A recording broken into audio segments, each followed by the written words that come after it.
Wishing you all the best for the day as well. We'll be going to Alfredo Kanse, Labadi Beach Hotel, very much live, but we'll see how that goes when we're ready for that. Pete Tengi as well, great guy.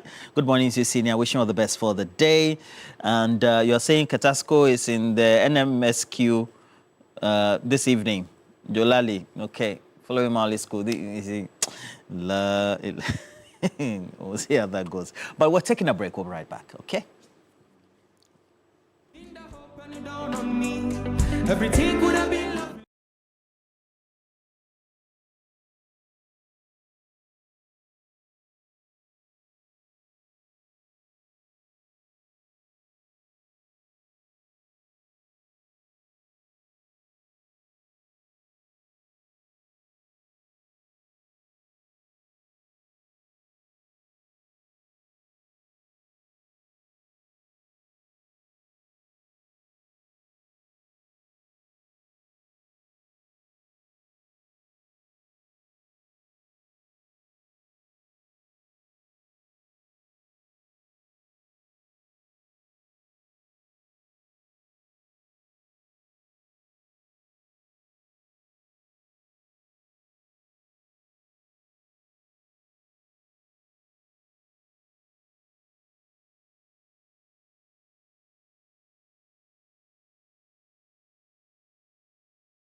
Good morning, everyone, and thank you so much for making the time to join us this morning. And welcome to the Media General Thought Leadership.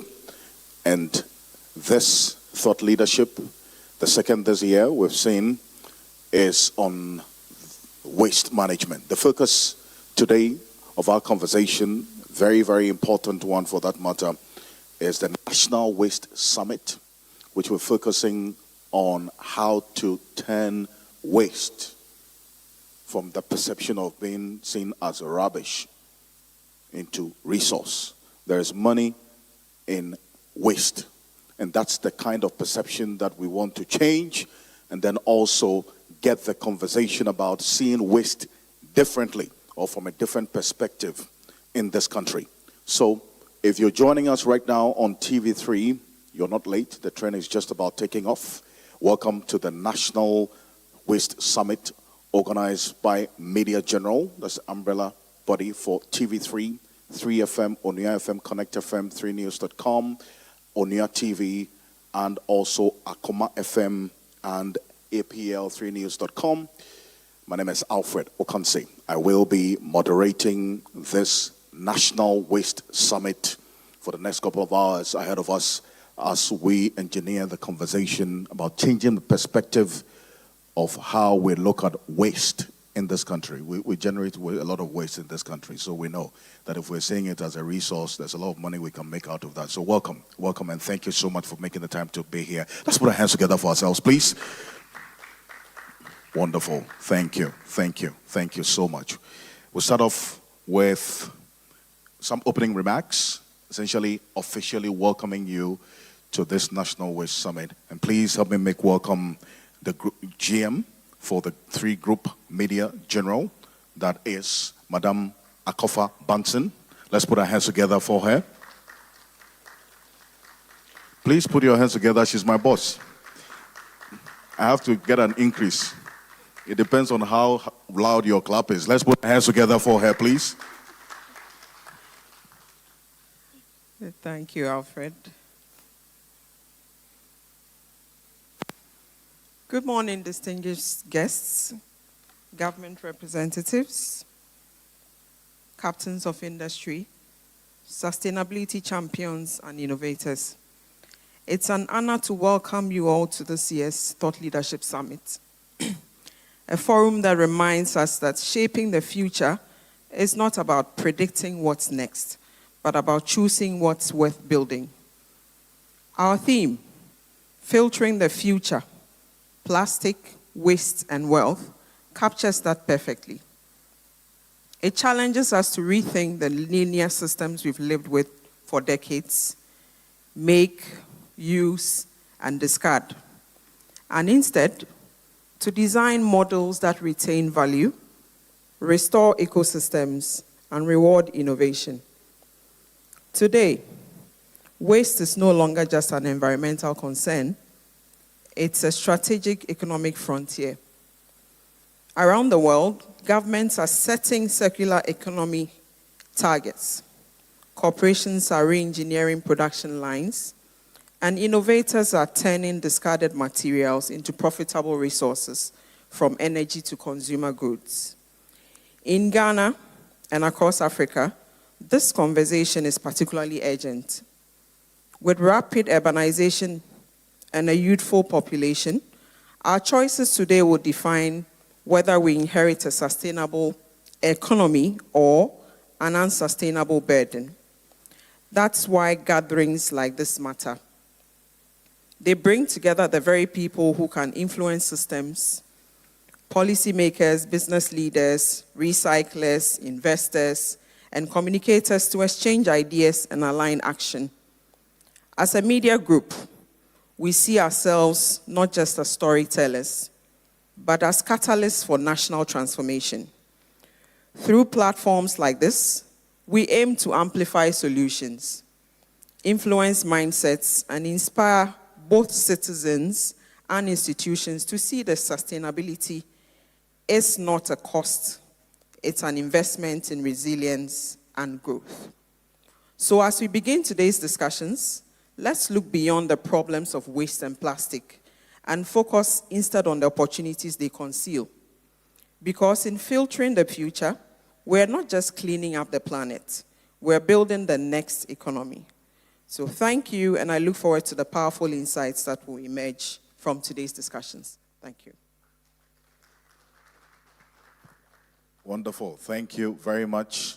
Wonderful insights, a powerful one that we're going to expect in the next few hours ahead of us. Thank you. Let's put our hands together again for Madam Akofa Banson, General Manager, 3 Group Media General. Thank you. Thank you so much for setting the ball rolling. And I want to say thank you to our sponsors who together have also come to support us to put this all-important conversation together. I want to say thank you to ADB PLC, Beyond Banking, also to Dalex Swift from Dalex Finance, Lakeside Estates, and Haptel. Thank you so much for all the support. Let's put our hands together for our sponsors. Thank you. Thank you very much. We're going to hear from our chairperson for this conversation this morning, which we call the National Waste Summit. And to introduce the chairperson for this gathering this morning, please help me make welcome my colleague, Beatrice Edu. Let's put our hands together for Beatrice.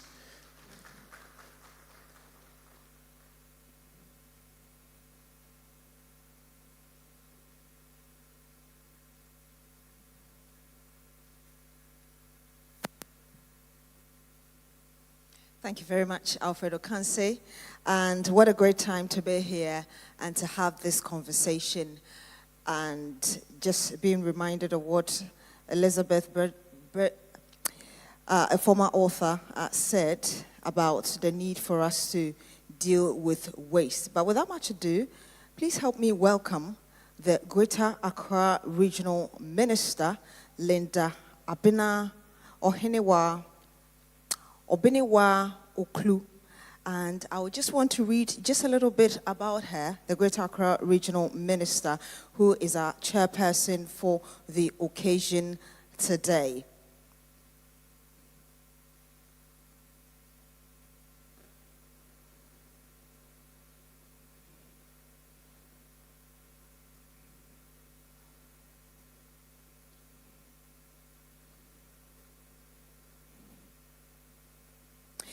Indeed. Thank you very much once again. And the Honourable Obinewa Akwetoklu is a 3-term Member of Parliament for Shai Osudoku in the Greater Accra region, known for her declaration to improving the lives of her constituents since 2017. Now, with a strong foundation in banking and finance, she holds degrees in management studies and banking and finance, and is pursuing an MBA as well. She is also a multilingual and personable leader, fluent in 5 languages. She combines her professional excellence with passion for cooking, singing, swimming, making her a respected and influential Ghanaian in Ghanaian politics. Ladies and gentlemen, without much ado, please help me welcome the Honourable Minister for the Greater Accra region, who is our chairperson for today, Madam Linda Oklu, with a round of applause. Wonderful. And please, let's put our hands together. We're acknowledging our chairperson for indeed accepting to chair this occasion. She is preparing to give us a speech shortly. That is to also acknowledge and indeed accept to be our chairperson for today. She's putting together that speech and will be with us shortly. Want to also acknowledge the presence of a number of persons who are also taking some time to be with us. Say thank you to Nabil Adumata, Director, Partnerships, Entrepreneurship and Investment, Ghana Climate Innovation Center. Let's put our hands together for Nabil. Also, want to say thank you to Engineer Solomon Noy Ajiman Nuete, Director, Waste Management Department, Accra Metropolitan Assembly, AMA. Thank you. There you are. Thank you so much. Also, want to say thank you to Ama Ofori Enchi, Executive Secretary, Environmental Services Providers Association, ESPA. That's Ama here. Ama will be joining us shortly. And then we also will be joined shortly by Dr. Gameli Hodefia, who is a policy formulation, policy planning, budgeting, monitoring, and evaluation in terms of the Interministerial Committee under the Office of the President. She's also going to be joining us shortly to share his insights with us on the conversation that we're having this morning. I'll be acknowledging a few more as we go on, but we'll hear from our keynote speaker for this National Waste Summit this morning. She is a distinguished Ghanaian physicist and climate scientist, currently serving as the Chief Executive Officer of the Environmental Protection Agency, EPA, of Ghana, following her appointment by the President, John Dramani Mahama, in January 2025. She is the first female full professor of physics in Ghana and the first to hold the position at the University of Ghana, Legon, where she previously served as head of physics department. Internationally, she is the vice chair of Working Group 1 of the Intergovernmental Panel on Climate Change. Her work focuses on climate modeling, adaptation, and mitigation strategies tailored to Africa, with an emphasis on integrating indigenous knowledge with scientific research. Distinguished ladies and gentlemen, please, let's put our hands together as we hear from Professor Nana Ama Brown Kluche. Let's put our hands together. She has a recorded keynote message for us. We'll hear from her now. Wow. Distinguished guests, colleagues, partners, good morning. It's unfortunate I cannot be there in person with you. I still pledge my support for the summit. Thanks to Media General for organizing this summit. On the theme, filtering the future, plastics, waste, and wealth. We have a question. Can we turn plastic waste into without throwing away our future? At EPA, our answer is yes. If we design for it, finance it, and measure results.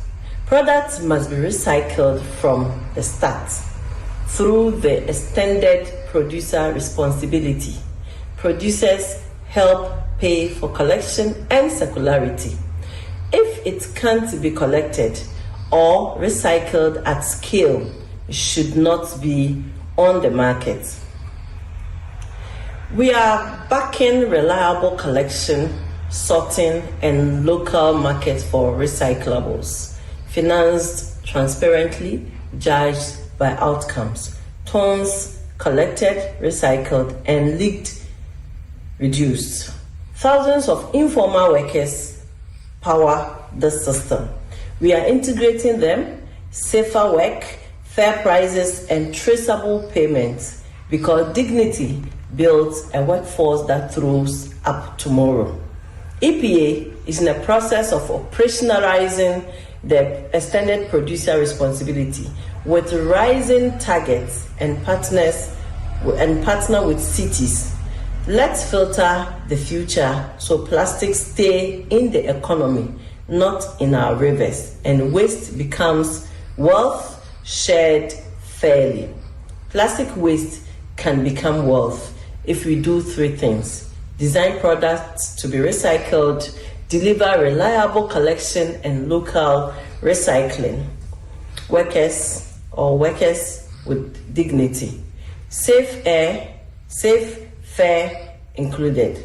EPA is enforcing extended producer responsibility, partnering with Cedi, and publishing public scorecards. Let's keep plastics in the economy and not in our rivers. Thank you, and I wish you all the best in this summit. Thank you very much. Let's welcome for Professor Brown Cloche, Executive Secretary of the Environmental Protection Authority. That's the Environmental Protection Authority. Thank you so much for this very important message. Waste becomes wealth shared fairly. Imagine that the waste that we are generating in our homes is actually wealth. I recall at some point in this country that governments, previous and even the present administration, have tried to get us to see this and try and then segregate waste, separate plastic waste from other forms of waste. We put 2 different dustbins in front of our homes. Some of us are still, neck deep in that mindset that we'll just dump waste and not segregate. We are like Rock of Ages, our minds are made up. But that's why we need this conversation this morning, to understand why segregation of waste, in fact, is the first step to creating wealth for our own selves. How many of us haven't seen these persons who come and look through our rubbish or the refuse to take bottles or plastics? It's not for nothing. They are making money out of it. And that's the kind of expansive, progressive conversation that we want to have this morning. How we can upscale. While we talk about recycling, we will do upcycling as well, so we make the most out of the waste that we are generating in this country. Please, ladies and gentlemen, shall we rise as we make welcome the Greater Accra Regional Minister? Let's put our hands together. Let's put our hands together as we welcome our chairperson, Madam Linda Klu. Thank you so much for making the time to join us. Right, please take your seat. She's going to give us the speech as our chairperson and accept to chair this summit this morning. Please, let's put our hands together for our chairperson as she comes to give us the speech, and then also accept the responsibility of chairing this occasion for the morning. Thank you very much. Thank you.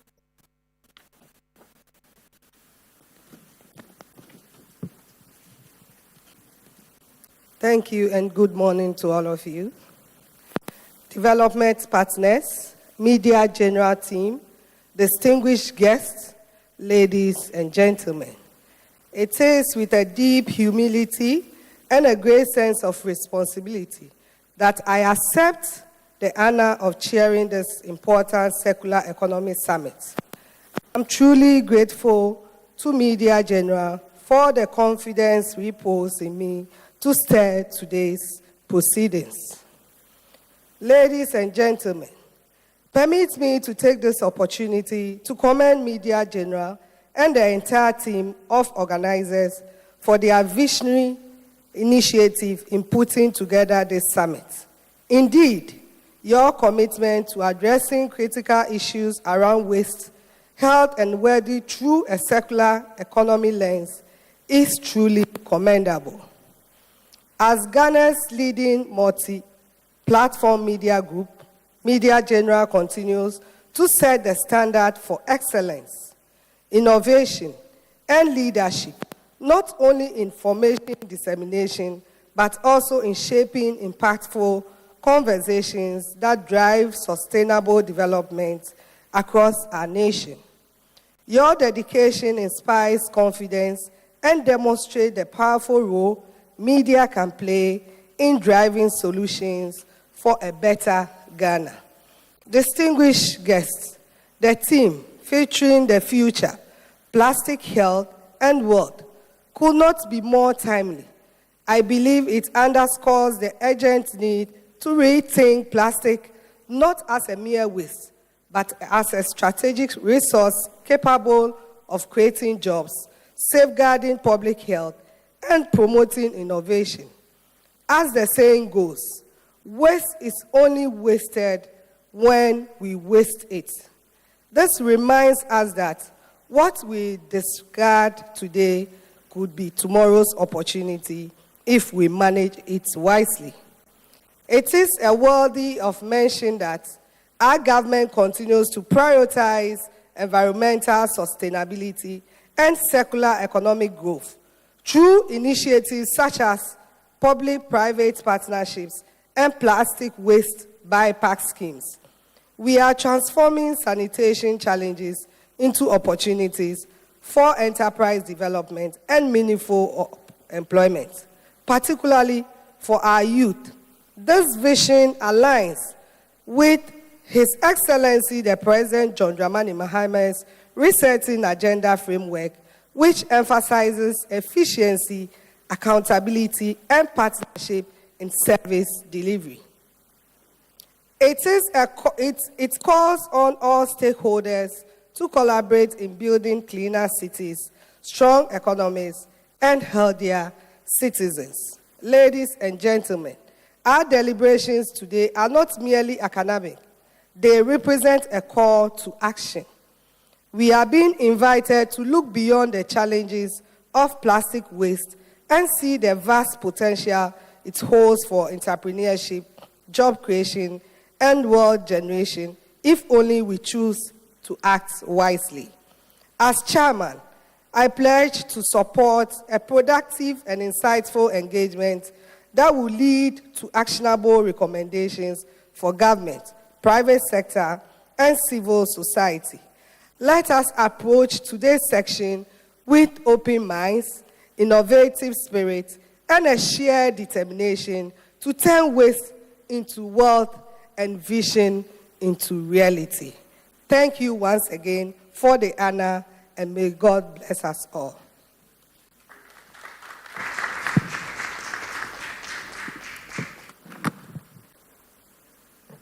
Wonderful. Let's put our hands together for our chairperson, the Greater Accra Regional Minister, three-time Member of Parliament, Madam Linda Oklu. Thank you so much for indeed putting out that responsibility for us all to take up. We have open minds, innovative spirit, and a shared responsibility to ensure that we turn waste into resource. And that's the theme for our conversation this morning.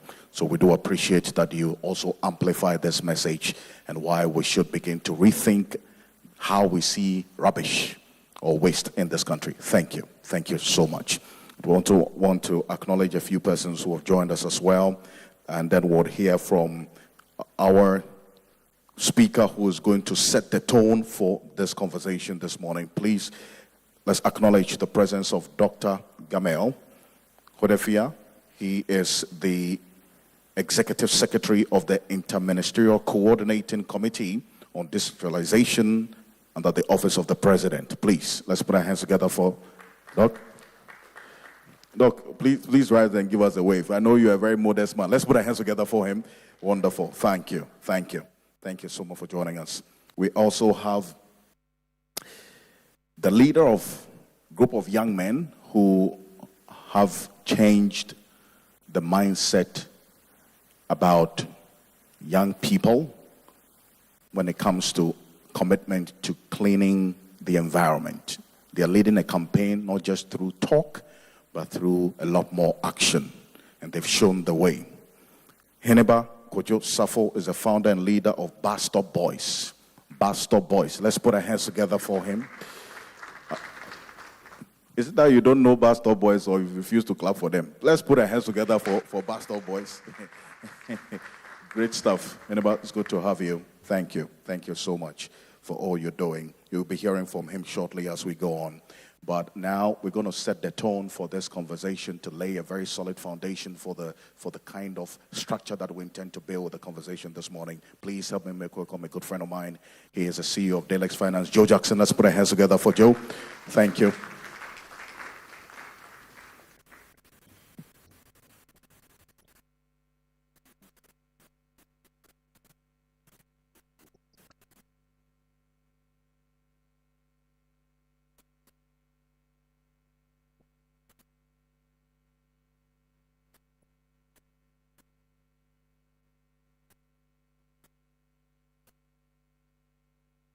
Good morning.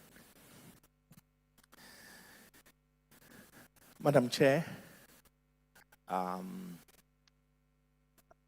ladies and gentlemen, I'm waiting for, yes, I wish you could move the chair so that they see the bottom of my slide. I'm a Ghanaian.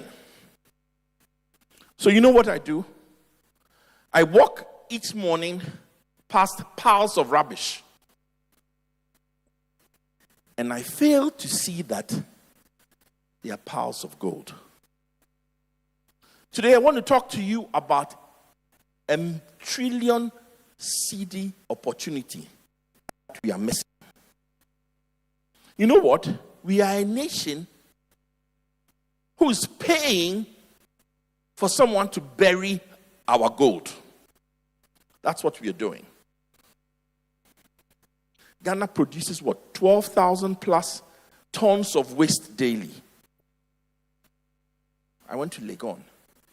When I think about it, it means that BAM Library, which when I went to Legon in 1985, was the biggest building I'd seen. Our waste will fill BAM Library every 2 days, and we call it rubbish. You see, our waste is not a sanitation problem. It is a problem of economic failure. And like you see here, instead of seeing rubbish, we should be seeing gold coins. It's sad. Waste. We talk about a waste management system when we should be talking about a waste value chain. We should be talking about, here our waste is fragmented. The informal sector goes around scavenging for waste. The formal sector signs contracts. Organic waste rots, then we import fertilizer. The methane burns, and we import energy. We treat waste like shame. But from the finance sector, I tell you, waste is currency. We go to Kigali, Rwanda. They've turned cleanliness, they've turned recycling, they've turned that into pride. They ban plastics.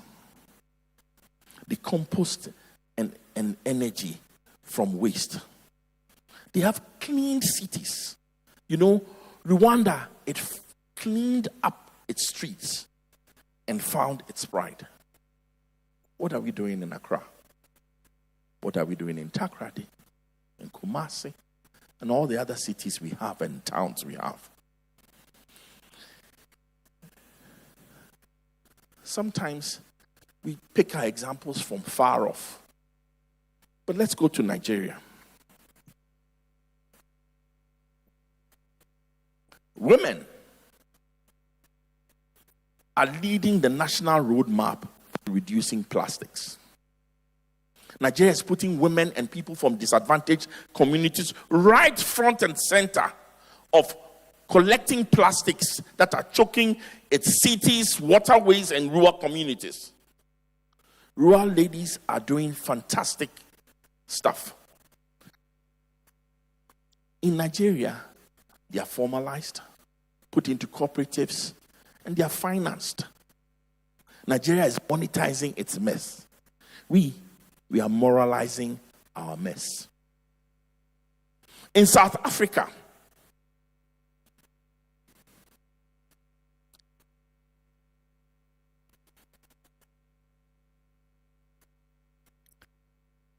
R100 billion recycling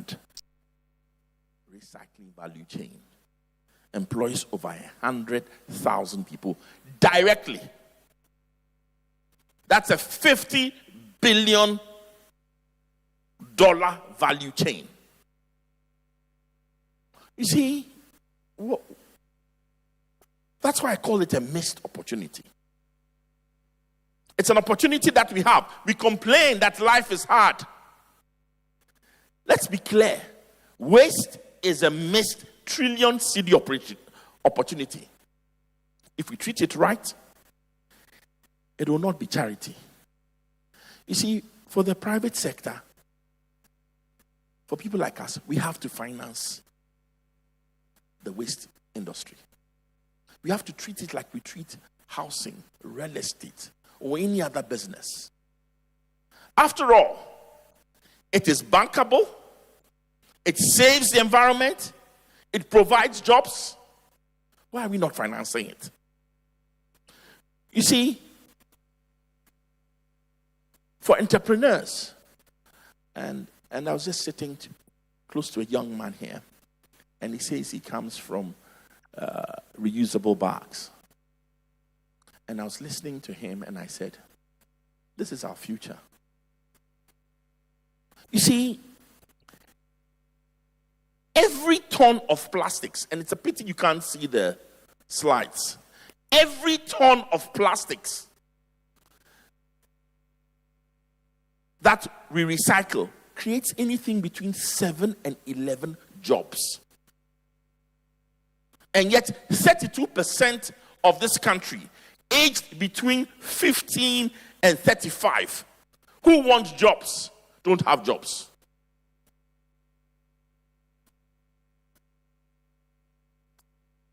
Our nieces and nephews who finished JSS, who want jobs?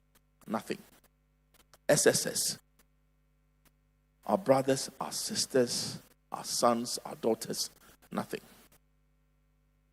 32%, including those who have finished in university and after. And yet, we have a trillion Cedi opportunity. And in other places, it's micro businesses who collect, micro businesses who deliver. And when we talk about it, listen, there's a circular economy business. Why are we not recycling everything? Why are we throwing away? Ghana is interesting. Informally, people take our waste, export it to China, and we import it back as plastic furniture. What's wrong with us? That's a huge opportunity we've missed. Right? And we should have smart policy partnerships.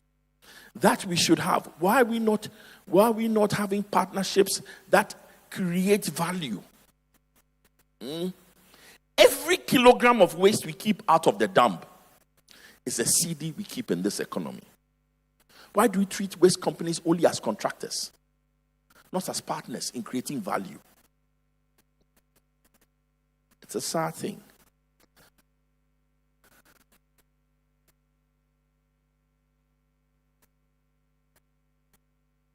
To the government.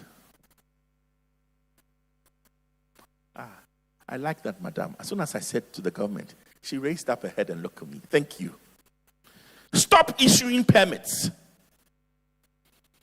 and start issuing waste licenses that give us value, that have value operations.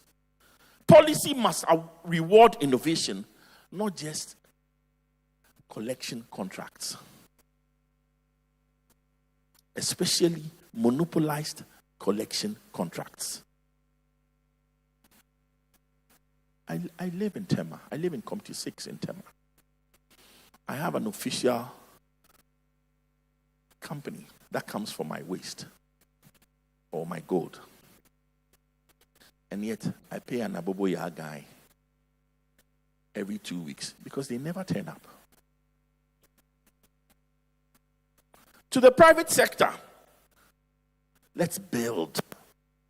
Let's prove that recycling can be profitable and that waste can employ thousands. You see, we cannot complain about our unemployment problem and neglect the waste opportunity.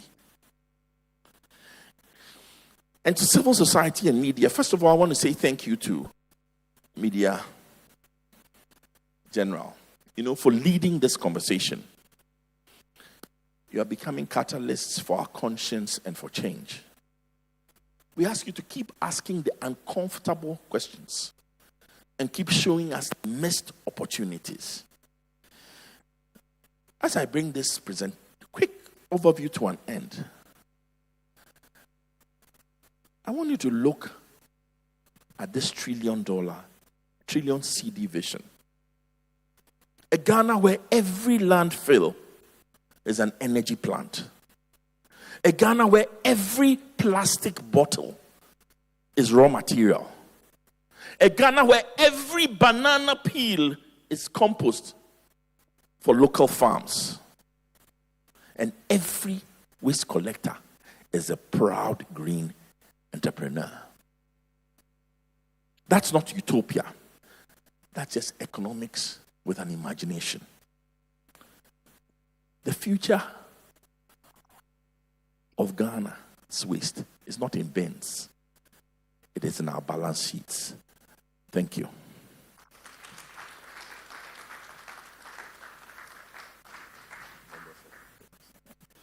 Thank you very much, Joe Jackson. Let's put our hands together for Mr. Jackson once again.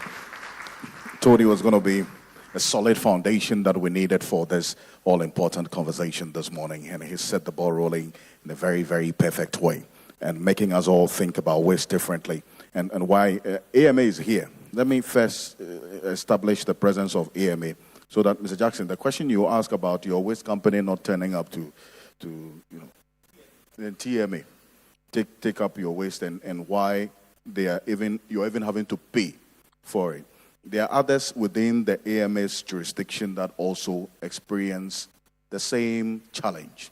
So AMA is here. They'll also help us in also thinking about waste differently as to whether they have a sense of partnership with these companies so that they can benefit from the waste that they come and collect from our homes as well. That's a progressive conversation that we intend to have this morning, indicating that indeed, if we're seeing this as a circular economy, why don't we recycle everything that's recyclable? And waste is bankable, is safe, and easy to collect. Mr. Jackson, thank you very much for these thoughts. Let's put our hands together for him once again. I want to acknowledge the presence of the Group Chief Executive Officer of Media General, Madam Beatrice Ajuman. Let's put our hands together for her. Thank you very much for coming. Also, we have here the Group Chief Operations Officer of Media General, Mr. Nyoma Eshan Famia. Let's put our hands together. Thank you very much. Thank you for joining us. We also have the Group Commercial Head of Commercial, that is for Media General. Mr. Ma is here. Let's put our hands together. Thank you very much for making the time to join us as well. I'll be acknowledging a few more as we go on here, and to let us all, for those of you who are watching us on television, get to know. For the man who controls our finances at Media General, the Chief Finance Officer for Media General, Mr. Albert Gansa, is here as well. Let's put our hands together for him. Thank you. Thank you so much. We kick in the panel conversation, but let me also indicate that our chairperson will be leaving us along the way for another equally important event. So let's keep that in mind. We're live on 3FM 92.7 as well on TV3 and TV3 Ghana on Facebook and on YouTube. For those of you who are watching us virtually, we're quite a number of people who are following this conversation online. Thank you very much. Take your questions as we go on and your contributions as well. We'll go for this quick break. When we're back, we get into the panel conversation for the National Waste Summit. It's live from the Plush Labadi Beach Hotel, Omanye Hall. We will be back shortly after this quick break. Let's put our hands together. Thank you.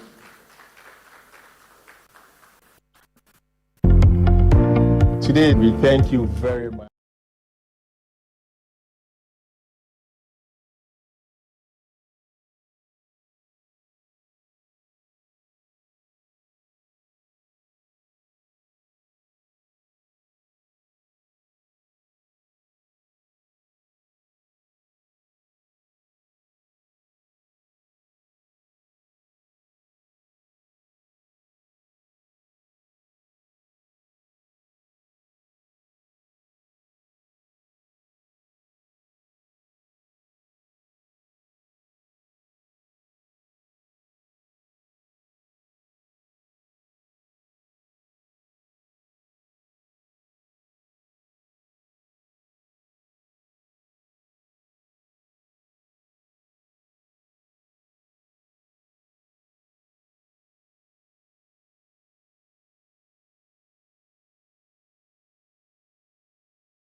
Waste Summit, and we're live from the Labadi Beach Hotel or Manye Hall. Let's put our hands together as we acknowledge a few persons. Ni Akon Danson the first, and the Na Akonsa Danson as well have just joined us. He's the chief of Akotwase in the Greater Accra region. He's the director of operations for the Extraction Action Alliance Ghana. Let's put our hands together for Ni Akon Danson the first. Thank you very much. And na ofane wonder boshi ake oba program na Robert Alan Hall is the chief executive officer of the Extraction Action Alliance Ghana. Let's put our hands together for Robert. Also, Emmanuel Neti is the director of the Extraction Action Alliance Ghana. Thank you very much. Also, Emmanuel Jacob Abe is an engineer, together with others who are here from the Extraction Action Alliance Ghana. Give us a wave. Thank you so much. Cody Aziz is with Environmental 360. She's the founder. Cody, thank you so much for coming. Also, Bismarck Osiakwa is the head of Reusable Bags GH, together with his team. Let's put our hands together for them. Thank you. And quick one, Bismarck is going to show us the evidence of what we've been talking about, or what we intend to do with this conversation, with this National Waste Summit. Bismarck is going to show us what they've been doing with plastic, or with the waste that we are generating in this country. Just some few minutes. Bismarck, let's put our hands together for Bismarck. Bismarck will show us. Quick one. Thank you very much, Media General, for the opportunity. My name is Bismarck Osiakwa from Reusable Bags Ghana, and we've been in existence for the past 7 years. I was so surprised. Most people say they don't know what we do. But at Reusable Bags Ghana, we stand for one solution to find alternatives to single-use plastics. Now, on one end is plastic, because when we talk about waste, we all look at plastics. But one waste we don't look at is clothes, which we have in our closets. And when you go to Agbogloshi, Kantamanto, there are old clothes coming in every day. So as an organization, our main focus is to marry these two problems to find a solution. We are talking about circular economy, where we don't want to move in a linear form anyway, but circular. So we transform old clothes into reusable alternatives, which we are calling sustainable alternatives to single-use plastics. We are using old clothes. We are focusing on natural cotton products, which I believe we know we used to produce here in Ghana. Fabrics, ATL, Japan, they were producing fabrics, and a few years that they closed down production. So in summary, this is what we do. We do this through education, advocacy, where we are negotiating for policies, and then the last thing is production, where we are upcycling 100 tons of old waste every week, giving us about 2,000 bags every week. And we are talking of job creation. We are talking of building businesses for these local artisans in Agbogloshi and Kantamanto, and also creation for the youth. Thank you. Thank you very much. Thank you. Wonderful, Bismarck. Thank you. And Bismarck sets the tone for our panel conversation. Please help me make welcome Nabil Edumata, the Director of Partnerships, Entrepreneurship and Investment, Ghana Climate Innovation Center. Let's put our hands together for Nabil. Thank you. Thank you very much. Also, Dr. Gameli Hodefia. Let's put our hands together for Doc. It's with the Office of the President. Thank you so much, Dr. Gameli. Also joining us, Heneba Kojo Safo, founder and leader, Barstop Boys. Barstop Boys. Please. Thank you very much. We also have Joe Jackson is going to be joining us as well. Again, let's put our hands together for Mr. Jackson. Wonderful. Thank you very much. And with you, our audience, shortly would come to you for some more questions for them. We also have joining us Engineer Solomon Ajiman Noete, Director, Waste Management Department, Accra Metropolitan Assembly. Engineer, kindly take a seat right there. for me. Thank you very much. And I was talking about AMA, and Mr. Jackson earlier made the proposal of using the waste companies not as waste collectors, but as partners for wealth generation. Is there some thinking like that going on at the AMA for this kind of progressive outlook for the waste that we generate in this country? Yes, Okanse. So we are into partnership with a number of innovators and private individuals in this particular direction. One I can say is just recently, you heard we launched what we call waste pyrolysis projects to manage plastic waste. And this we are thinking of getting the possible plastics, with the exception of PVC pipes and styrofoams. All the others will be converted back into usable fuel.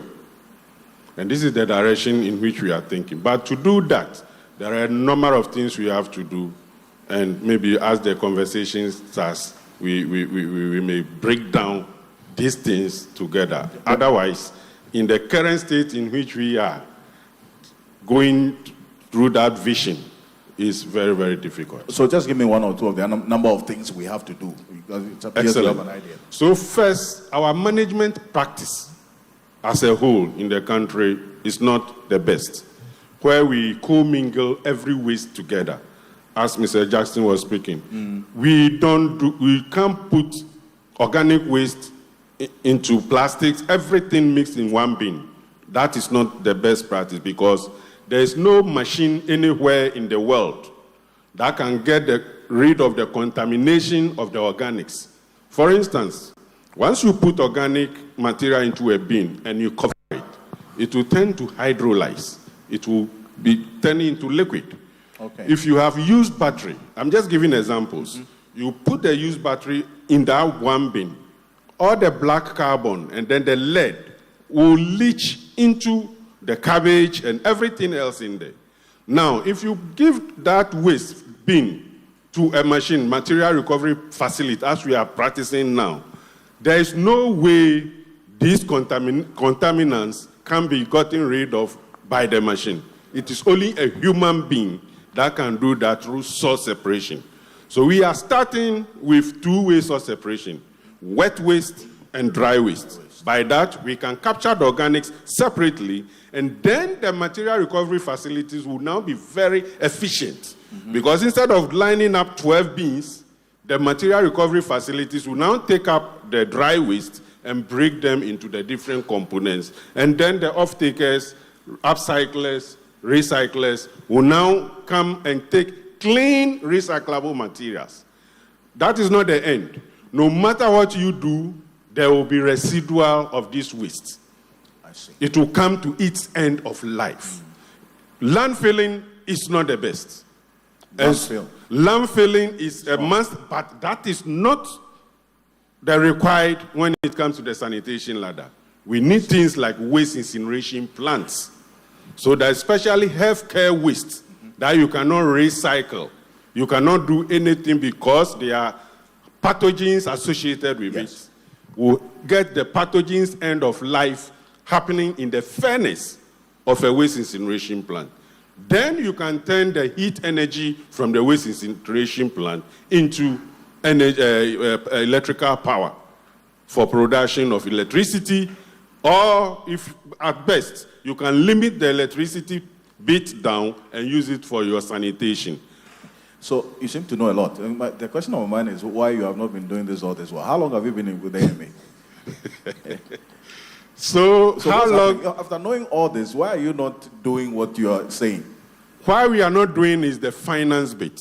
In this country, sustainable financing is not the policies that we have turned out over the years. For instance, Okanse, any product that you buy, anything, there should be a deliberate policy where some pesos, 20 pesos, 10 pesos, should be slapped on that product, which should go to take care of the end of life after using that product. Sanitation tax. I don't know the name to call it. But we've had sanitation tax. It didn't work. Because we paid. So where did the money go? So we had it for, I think it was excise tax on virgin imported plastics. That money went into consolidated fund without any clear-cut legislative instrument to provide directions out to the disbursement. So essentially what you're saying is we use the money for something else. So currently, as we speak, we should explore the EPR scheme that Mr. Joe talked about. Okay. This thing I'm talking, if you go to Japan, right from day one, when they manufacture any automobile product, any car, they have what we call LV, end-of-life vehicle. From day one, a company is hired to take care of the end of life of that vehicle. But what happens? That company takes the money, all right, dismantles the car, maybe after 5 years or so, and then we go for the individual parts without getting a dime of that money that that company has taken, only to come and clog our landfills with these engine parts. Because no matter what you do, that vehicle's parts that you've imported will come to its end of life. You've raised some critical issues. And Dr. Odefe, because you are working for an office, executive secretary of an office under the office of the president, the matter of policy, which Mr. Nuete raised consistently in what he has indicated, falls directly on your lap. Where is the disconnect? And why is that disconnect really existing over time? Because it talks about segregation of waste. There's been a government policy for segregation which didn't work. So what's going on? Thank you, Alfred, and good morning to fellow participants. So from the policy level, I heard earlier my brother Joe Jackson talked about what's government doing. So government's responsibility is policy and the regulatory framework. And then we have us, and then the various institutions, that should then take charge of implementation or practicalizing. So in terms of policy, the Ministry of Local Government, Chieftaincy and Religious Affairs has responsibility for the National Sanitation Policy. And sometime in June this year, that policy was reviewed. But I see that conspicuously, you don't have them invited to this program. So that, when I was looking around and hearing you mention the dignitaries, I was wondering to myself, why is it that, the sector ministry that's really responsible for what we're talking about, they're not here? Well, they were invited. Okay. In fact, I reached out to the director responsible, and he's like, we haven't heard of it. But that's beyond the point. So government, through the national policy on environmental sanitation, has highlighted the things that the engineer is talking about. However, there's a layer that has the direct responsibility in terms of where you and I live, because policy is implemented within space, every policy.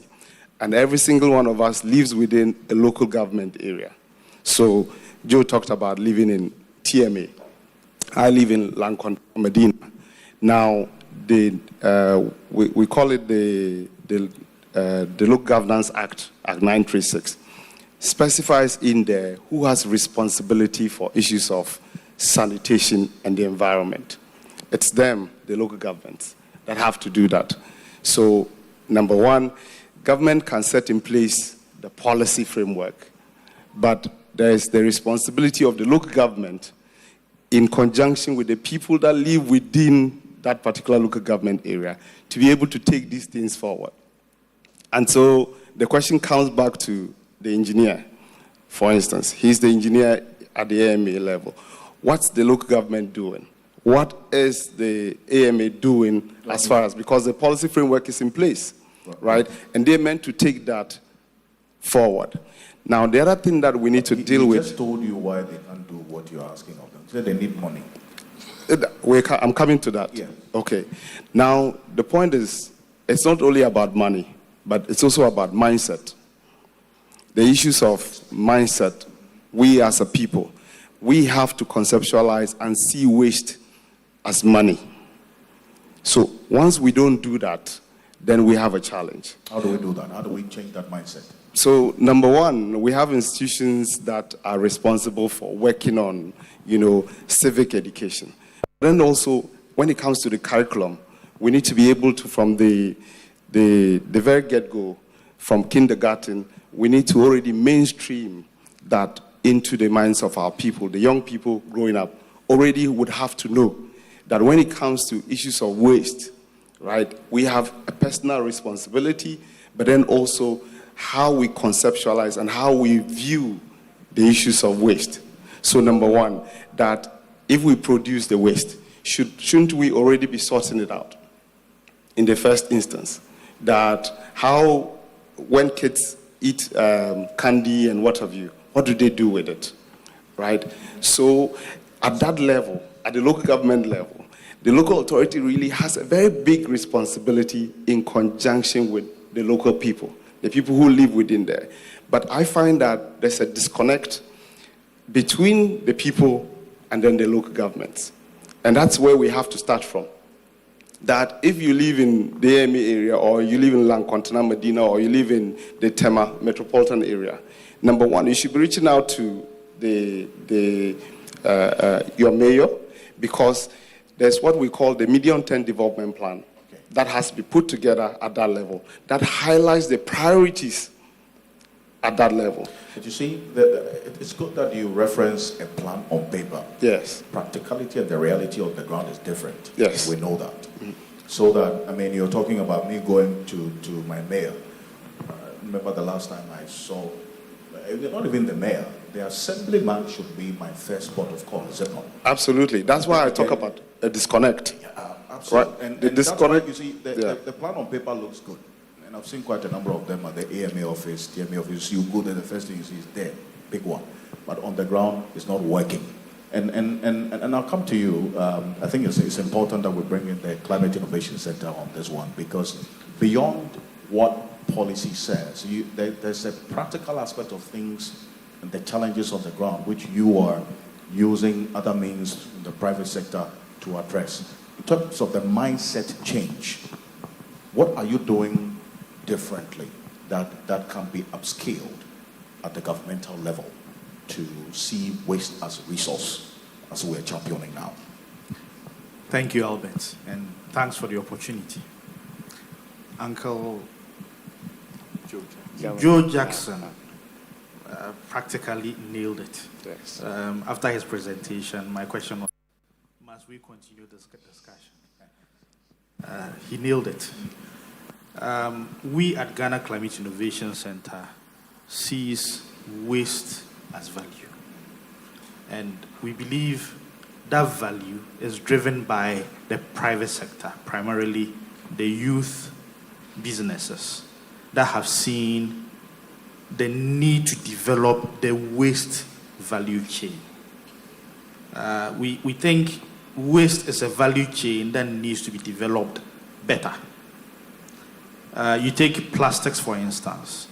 Ghana generates over 1 billion tons of plastics annually.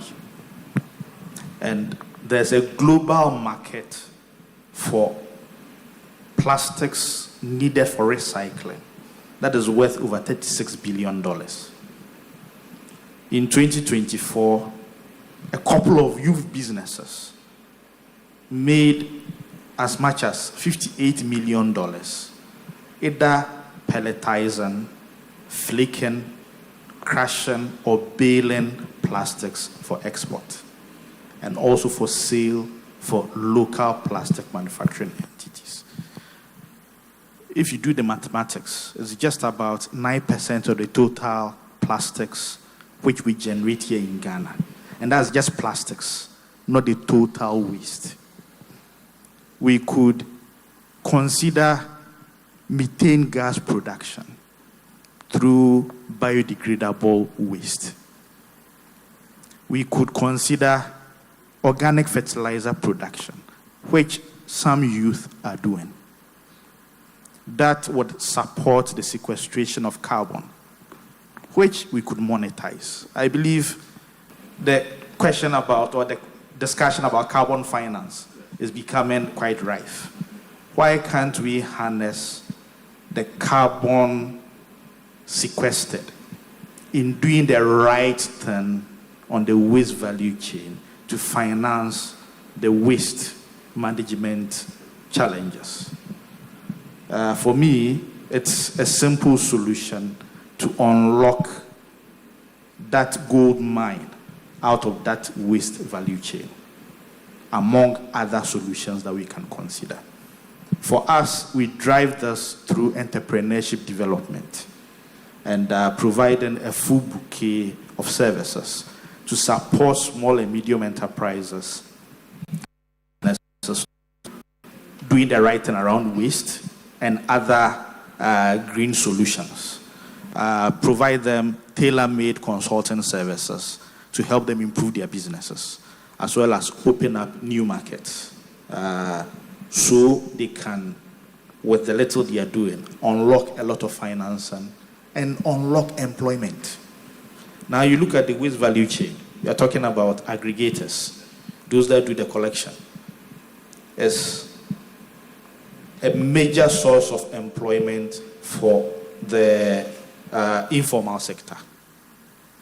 There are the sorters. Engineer mentioned that when you put waste together, they need to be sorted. Unfortunately, we do not have the culture of segregating waste in Ghana. Yes. So if you must do well with recycling, we will have to sort. That is a line of business. Now, there is a crushing and the flaking, which is also a line of business. And that feeds into the recycling industry. There's also the baling for export, which is a huge gold mine if you come to look at the values of revenue such small businesses are making.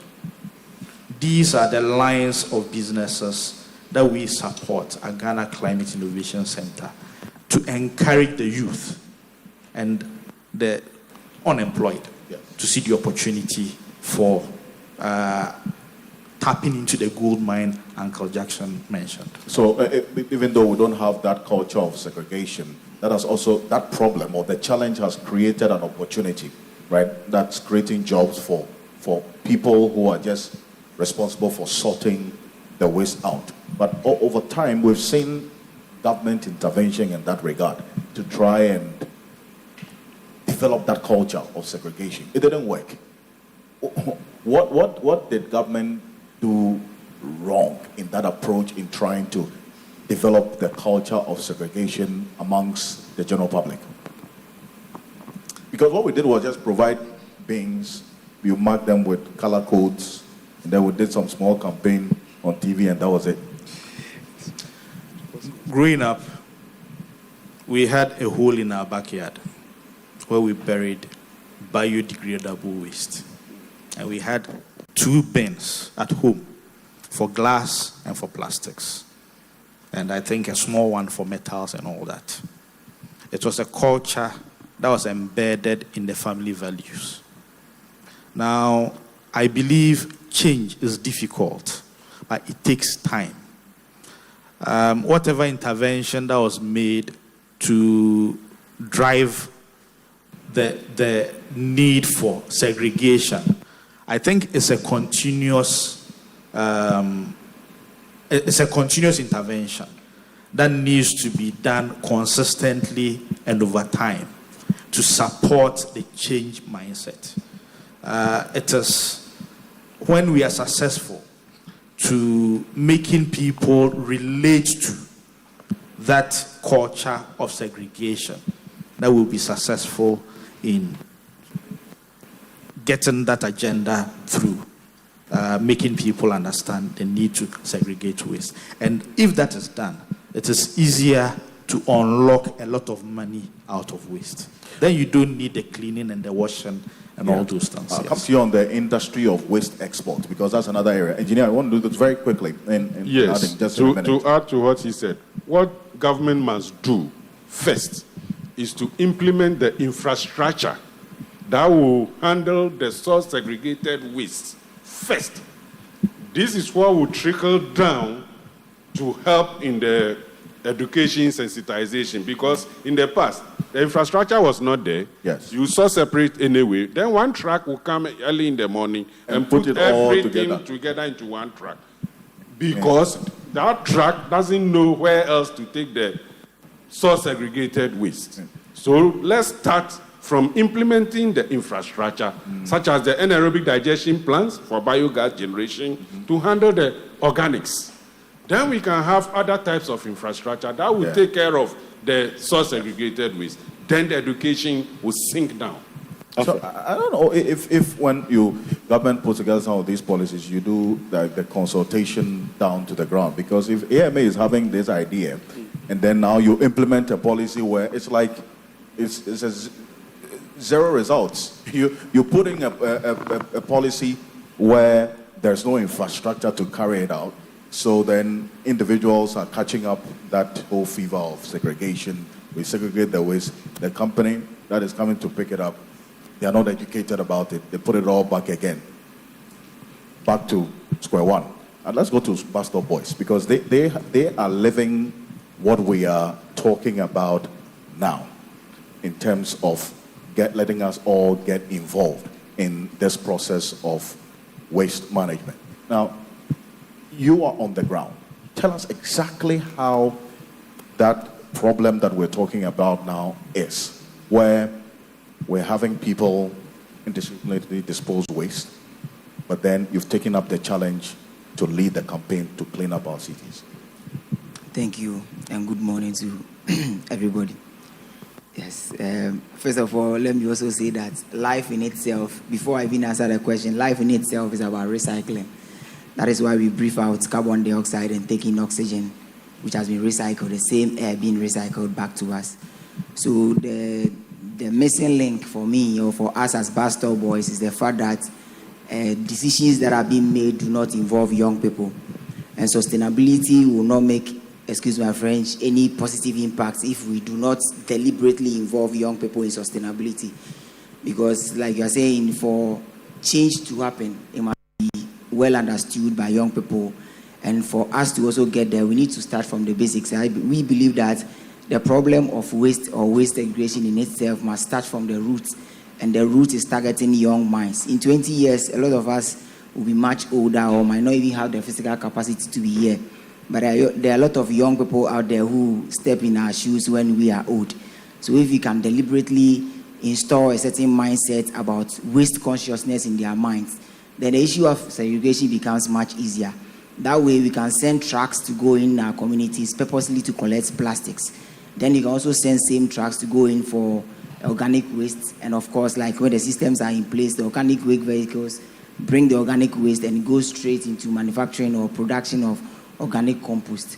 So for me, for us as Bus Stop Boys, the disconnect is the fact that the citizens, which are largely the producers of the waste, do not see their role in all the waste management business. And if we can have a way of deliberately using social media to also drive the mindset change, because there are a lot of people doing things on social media, not because they really love it or they want it, but because it's a trend.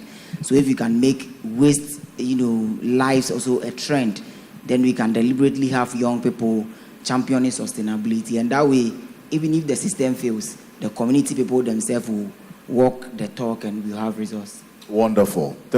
Let's put our hands together for that.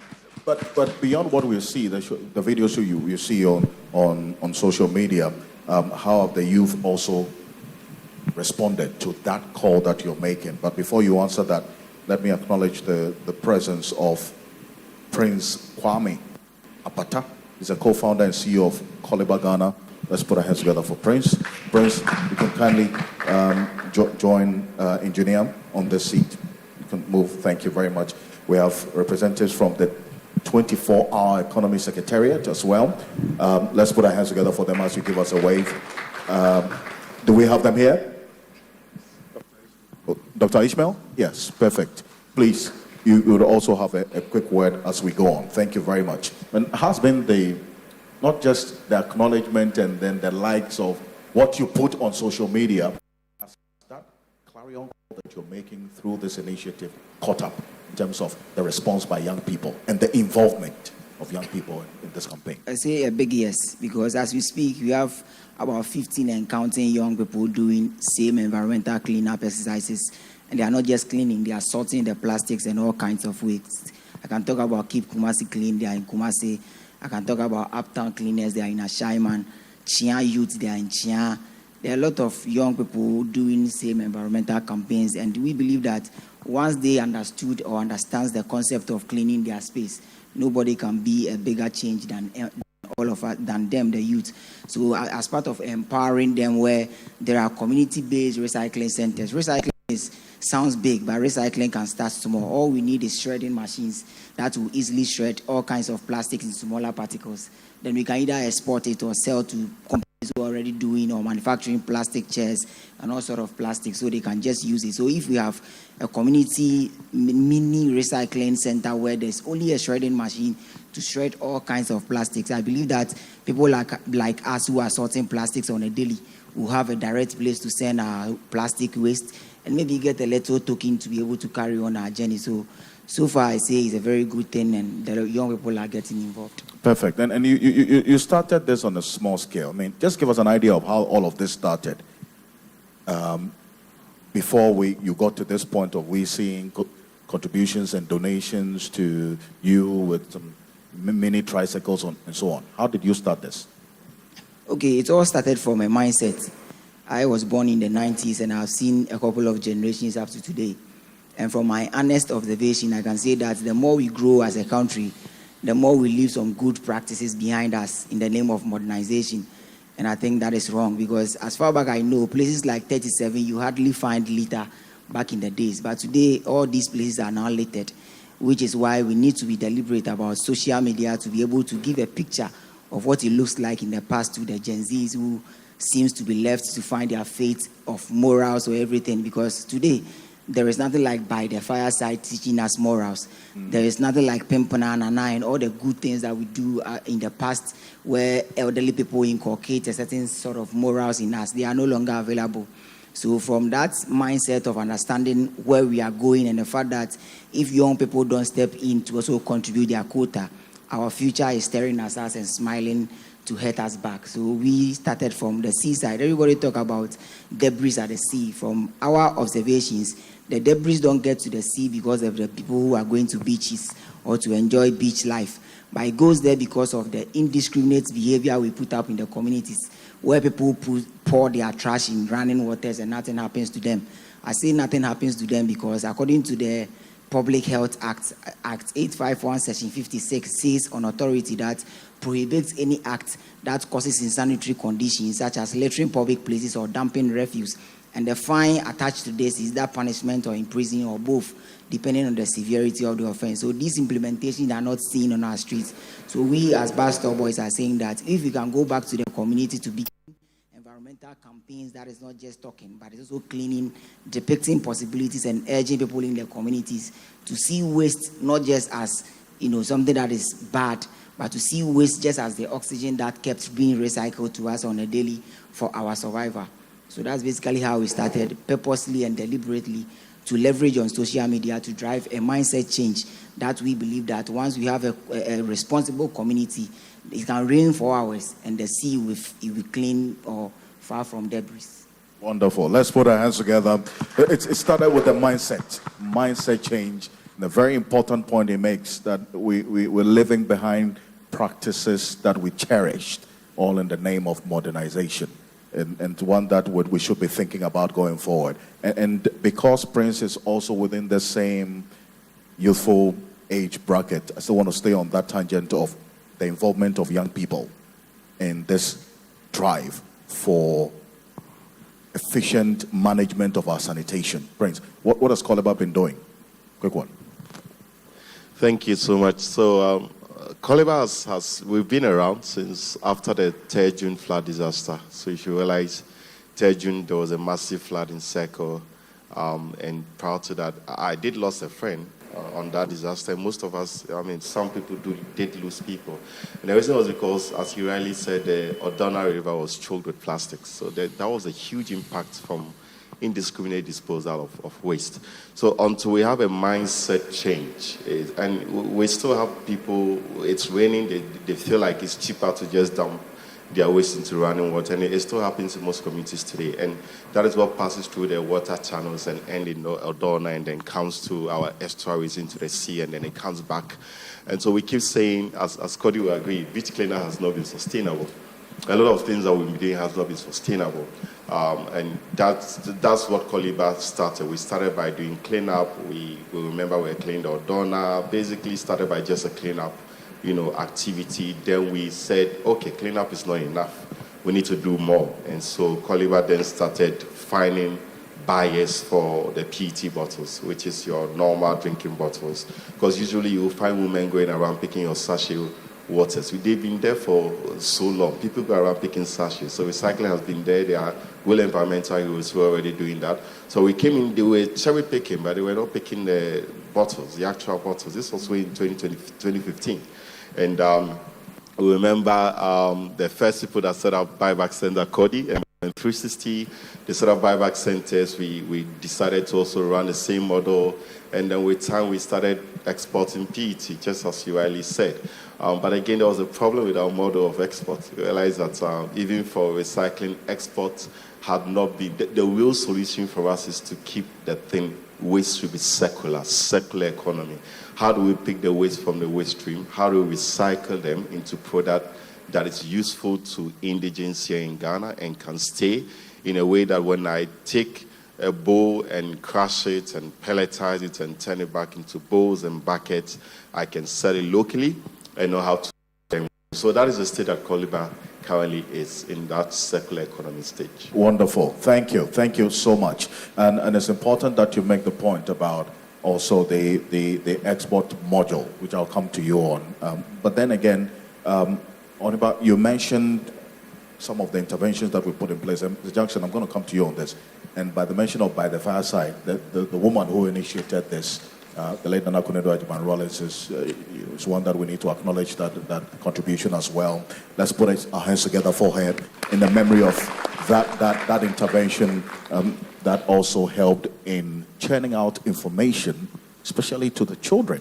Because we're talking about growing a generation of people who would acknowledge and appreciate what we're talking about. Ms. Johnson, there are some low-hanging fruits, is it not? Because already there's some proposals here that do not need money per se.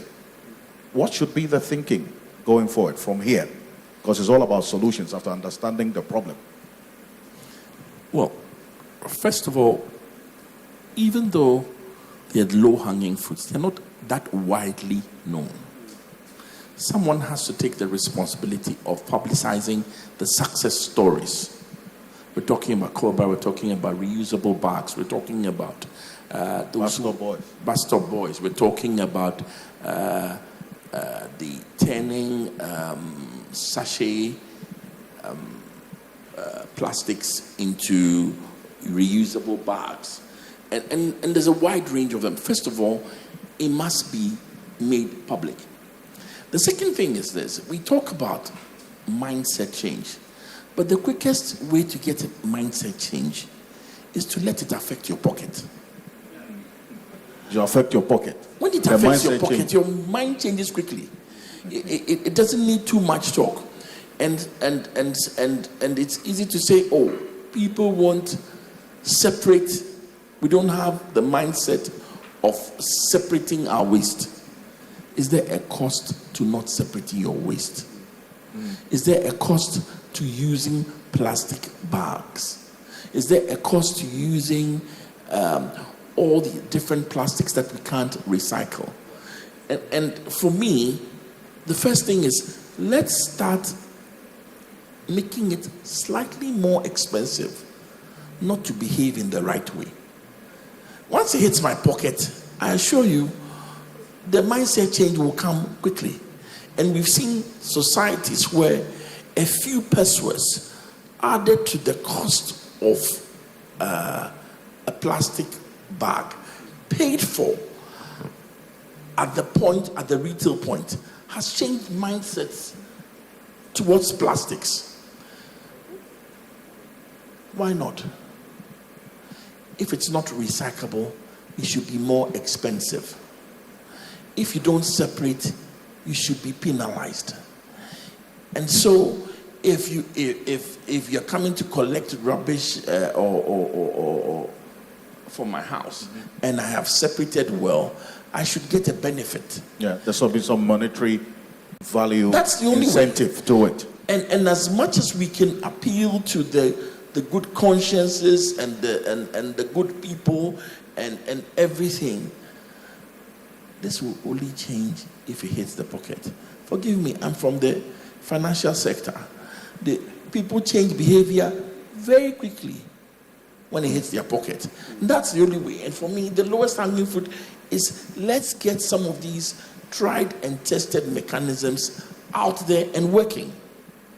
Let's say it's tried and tested in other jurisdictions. Let's not look too far away. I mean, Rwanda, as you referenced, if you segregate your waste at home, you get paid for it. You get some money when the waste companies come and take the waste. But the challenge is that's what the engineer talked about. The homes will do that. And when these waste companies are coming to take the waste, they put it all together. So how do we address that one as well? But you see, the other thing is this, and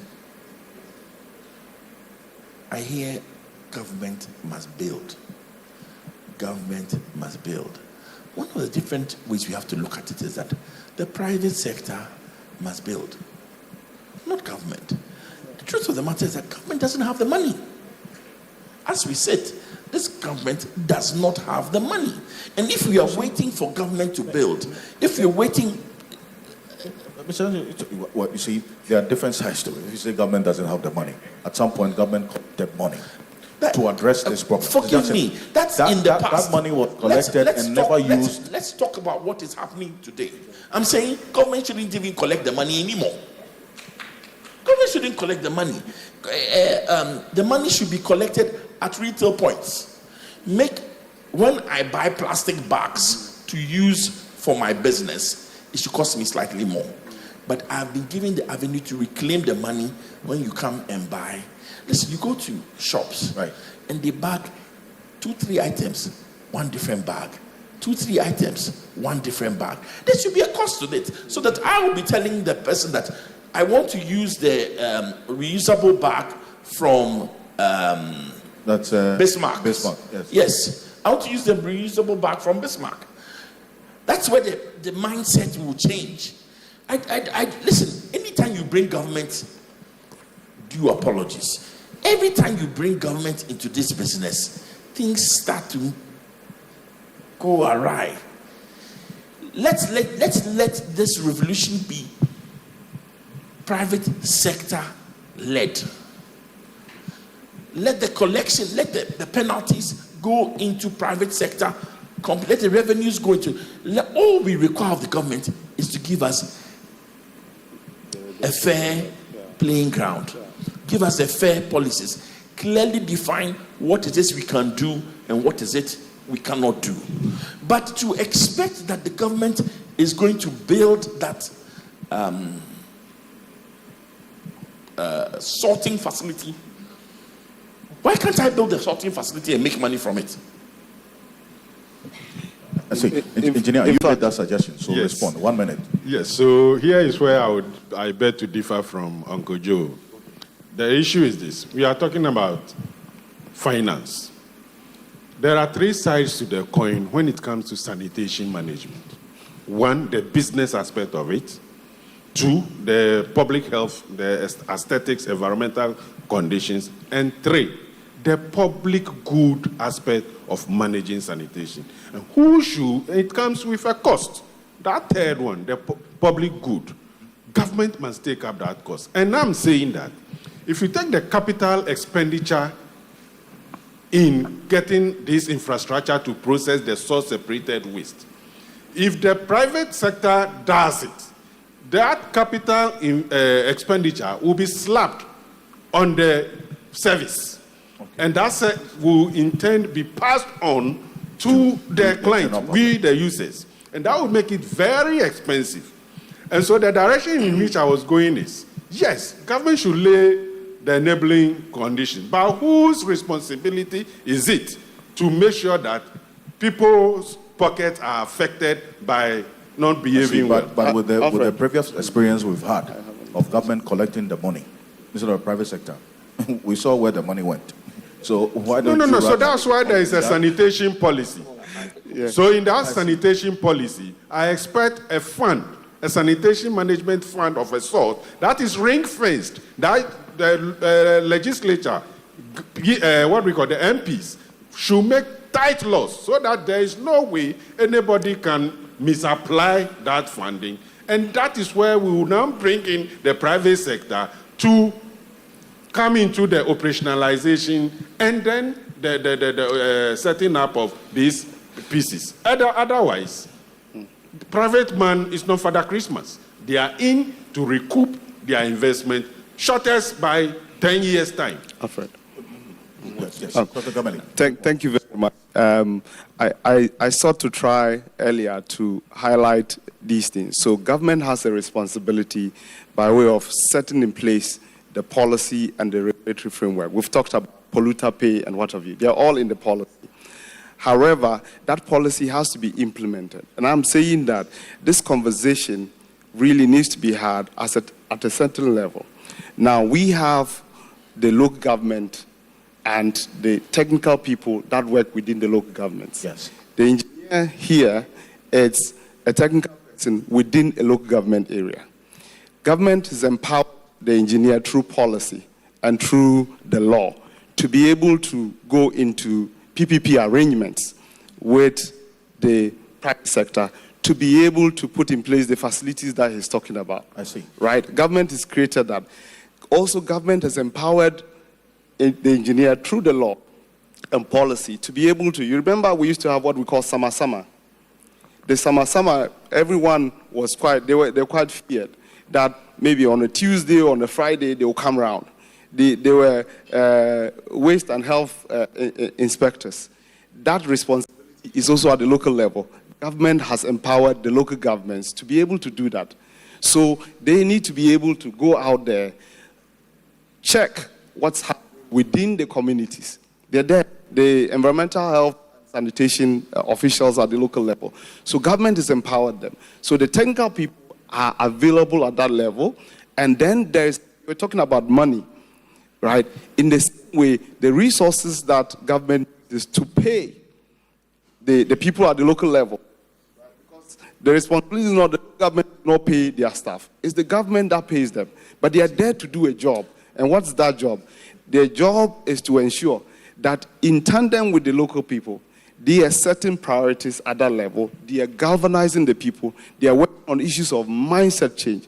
Now, how do you change mindsets? Now, if the local government puts in place a bylaw that says that henceforth, when it comes to collection or segregation of waste, when we come round, we should put the plastics in one, the organics in the other. It is the local government. You don't wait for central government from the center to come all the way to where you live to come and do that for you. So it's quite important that we clarify these things. So they are clarified in policy and in the law. Okay. Right? But they have to drive this. It's important that you put out this clarity as well. But I'm wondering, Mr. Jackson, if there's policy, as you indicated, the policy has to be implemented. Yes. As to why it's not being implemented, it's between you and the engineer to answer that question. Because honestly, you've elucidated it quite clearly. You seem to know what has to be done, who has to do what, but who has to do what is not doing what has to be done. And there's no punitive measure for it. We're just there, and things are going wrong. And there's something on paper, you say it's policy, that has to address the problem.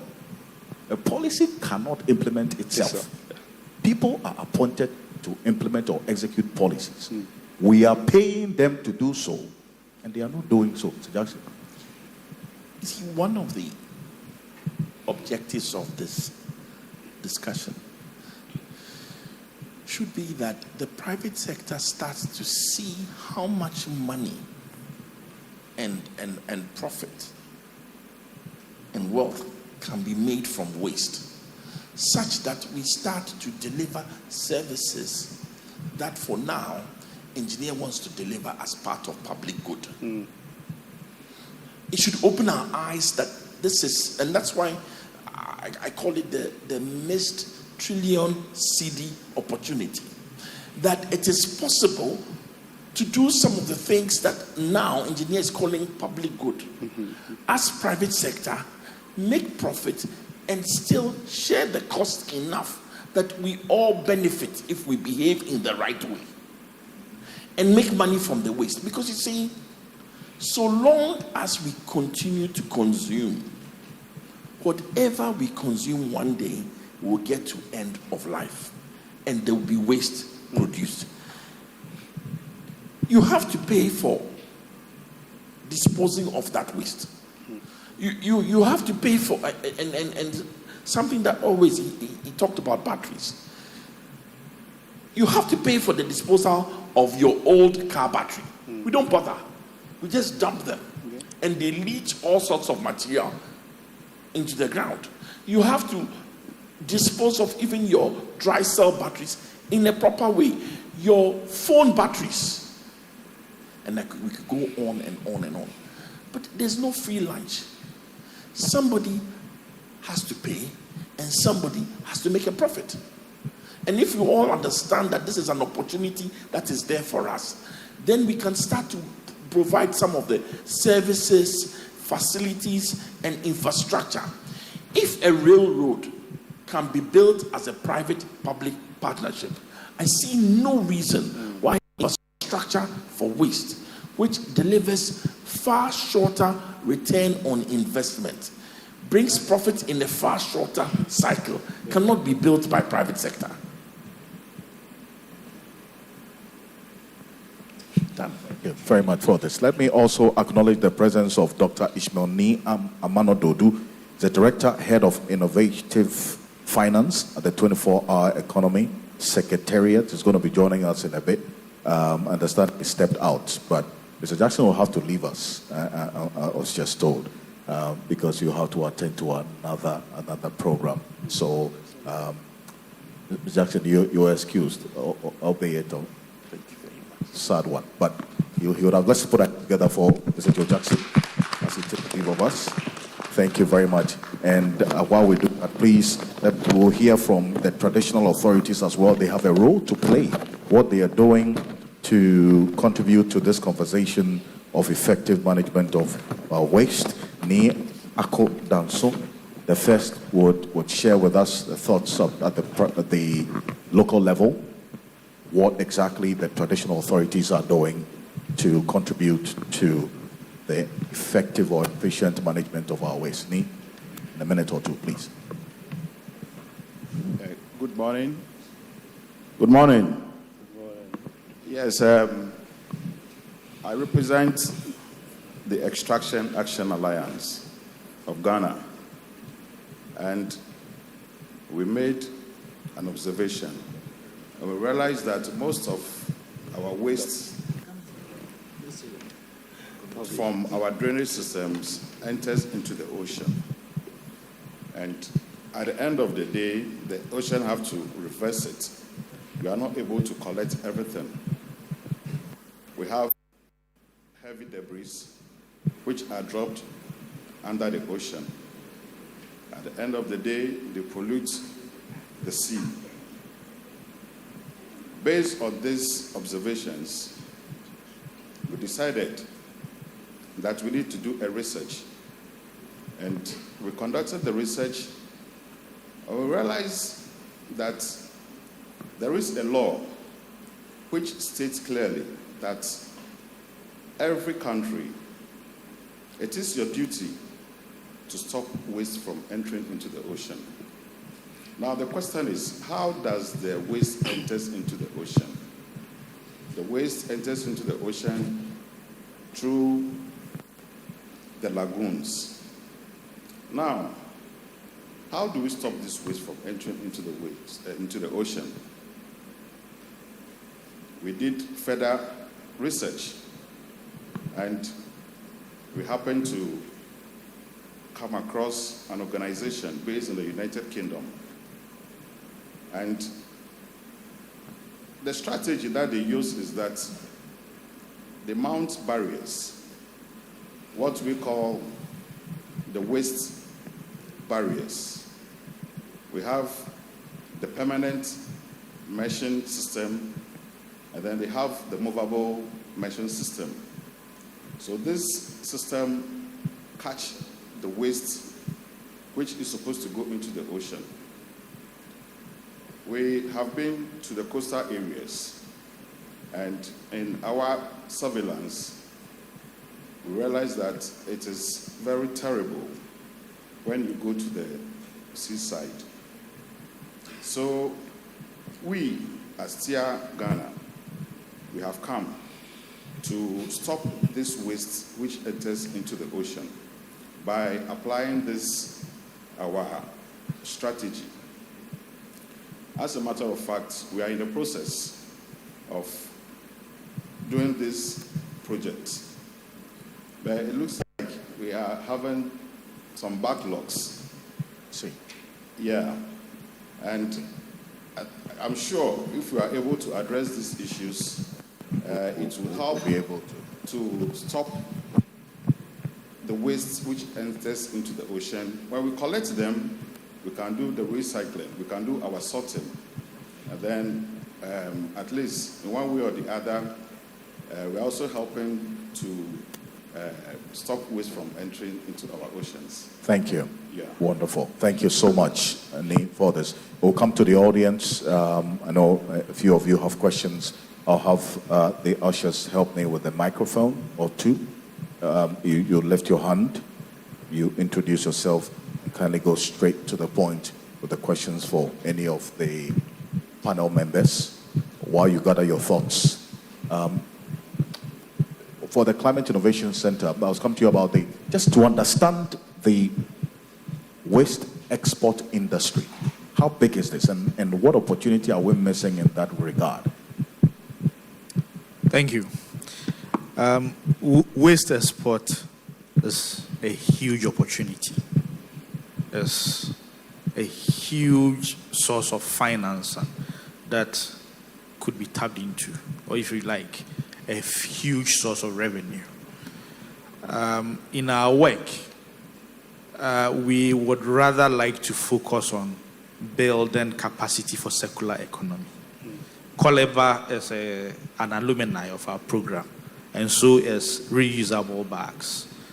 These are examples of what the youth can do if they have that focused mindset and the will to make a difference.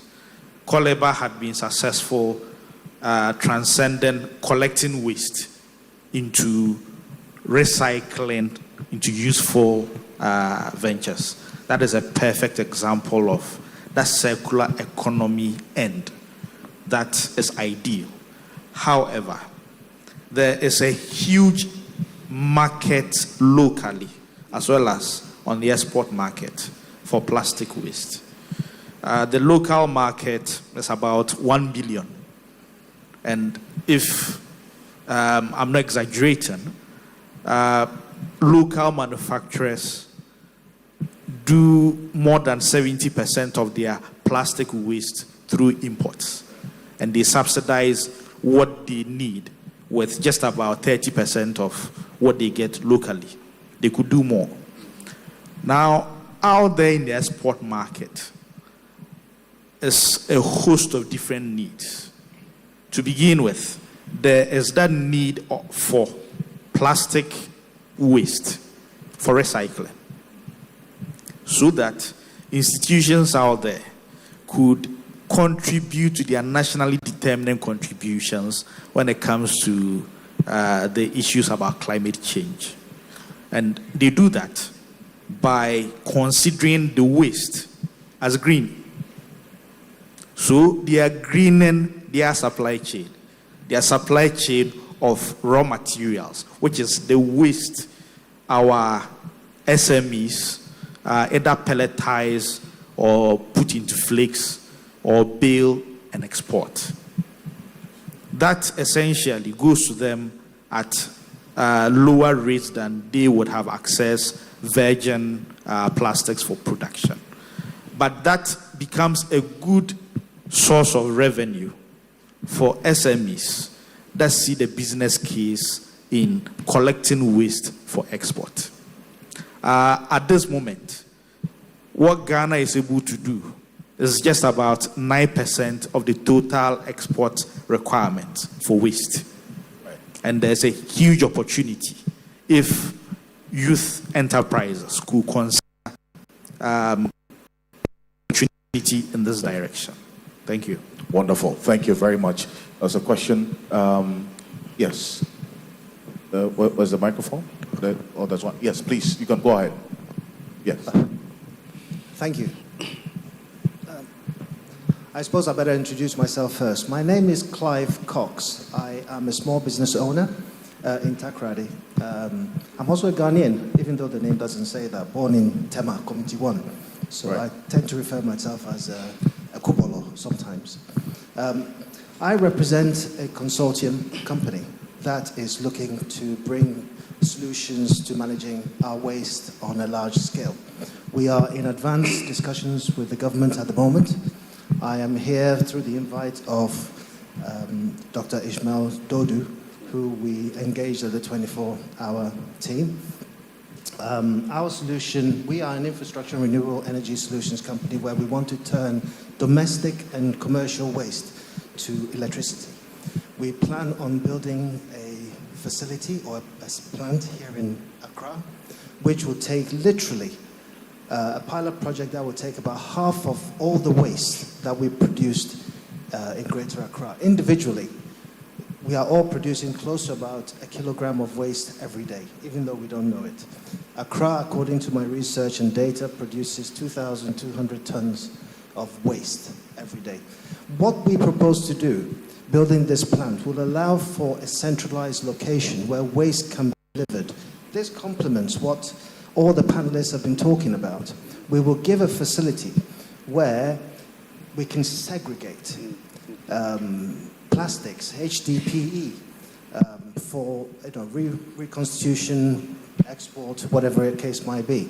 We could even support the bus stop boys in what they're doing in educating, sensitizing the youth, those that are coming up on how to manage waste. We see waste as valuable. We see every piece of waste that's thrown away as can be brought into our facility and turned into electricity. As to what the engineer said as well, which is correct, but there is a little point I want to make there about bio-waste, which obviously, if you leave bio-waste around like banana peels, they will degrade and turn into slush. However, in the facility we propose, we have a drying kiln within that facility itself. So we are able, with the exception of any materials that might have some radioactive components, like dust, we're able to segregate, as I said, metals, plastics, woods, that can be turned into other things, but all the other remaining waste will be then burnt through high temperature pyrolysis, which is our technology, which we created through research and development. And just one more point. This facility has been done in Egypt through a company who we partnered with called Renergy. It's operating, it's producing 30 megawatts of power every day for the past 18 months. We've just recently also signed an agreement, an MOU with Ethiopia. But as a Ghanaian, I want to bring this here. So this is where I am at the moment. And this is where I bring in Dr. Manodot. How does all of this tie into this 24-hour economy to, as it were, leverage the waste that we produce? That is, if you have a component in there for this. Thank you very much. And first of all, I want to say good morning to everyone. It's a pleasure to join this thought leadership debate. I had told your colleagues that I actually wanted to listen more at the implementation stage of the 24-hour economy program, where we are aggressively accelerating implementation. Thought leadership discussions are very important to really co-create the strategy. So this question is very, very key. I'd like to preface answering this question by getting us to really prick our thoughts about the Ghana economy that we are talking about. So we have a GDP of $80 billion. Our food import bill, give or take, could be between 5 to 10 billion. Let's say it's 10 billion conservative, please. Don't quote me on this. I'm just making some analysis. So the 70 billion, if you look at our import, nearly 30% of our import are in trade and repairs. This relates to essentially dump goods, including, old electronic items and so on. That huge import of plastics into the country. So we're talking a bill of 24 to 30 billion cedis, dollars, which would translate into 30 trillion Ghana cedis, which we are importing. And somebody is actually making the money out of that. Somebody is creating the jobs out of that, which is why as our GDP has ballooned from 10.6 billion to 80 billion, our job ratio has really reduced from $100 to 70 jobs to $100 addition to the GDP to less than 10 jobs. So the thinking in the 24-hour economy is really to look at of all our production regimes and ensure that we revolutionize it by systematically and aggressively at the same time transforming our production. And in doing so, we have to take into consideration things that can be very useful in the circular economy. If we are promoting big industrial setups where our fridges are manufactured here, our air conditions are to be manufactured here, we're going to assemble electric vehicles, we're going to do massive manufacturing of our goods and services, packaging for export and so on, then we are creating an economy where if we don't use the circular economy approach, then it's going to be a disaster. And this is why this conversation is very important to us.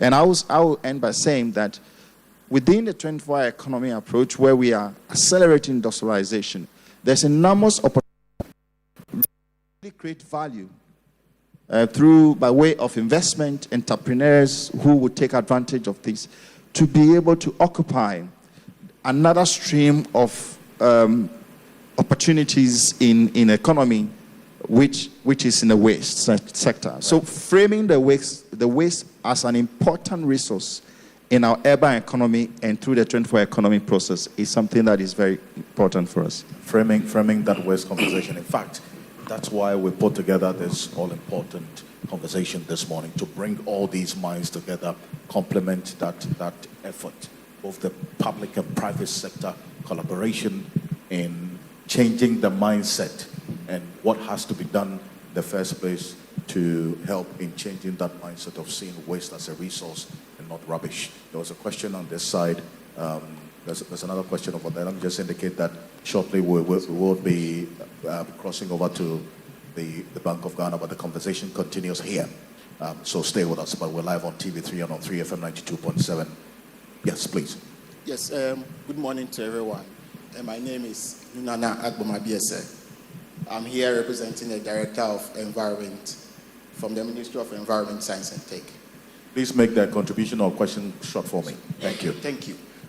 So to tackle the financing, as a ministry, we've started some work on an extended producer responsibility that is looking at the producer pays system.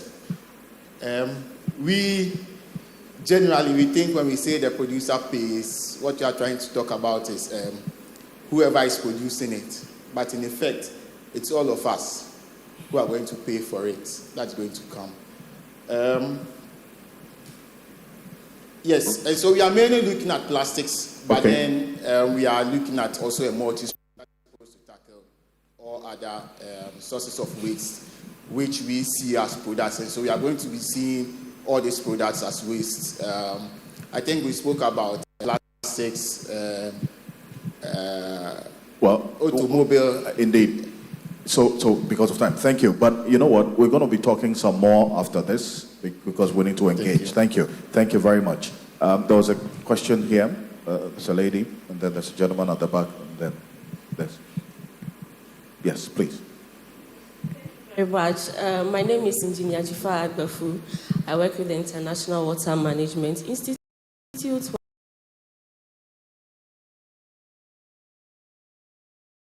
where I run innovation on circular economy. I'm also here representing the Ghana Institution of Engineering, Water and Sanitation subgroup. My question is to the government sector. I tend to agree with Engineer Noy on the government's role. You know, we all have a role to play when it comes to waste management. At the local government level, they play a role.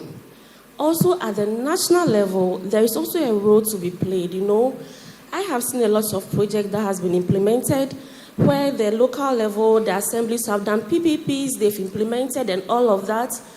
But what the national government carries is the conversation of scale, you know. When there is a project and at the national level there is a buy-in, let's say there is something on composting and national level, ministry buys in, they carry scale. Scale carries money, it carries economy, sustainability. At the local government level, they can't do that. They will buy in, they will market it to their farmers and all. And it stays like that. So there is really a role to be played. For example, a lot of private entities do not invest in some of these initiatives because they say it's not bankable, it's not profitable. They're not going to put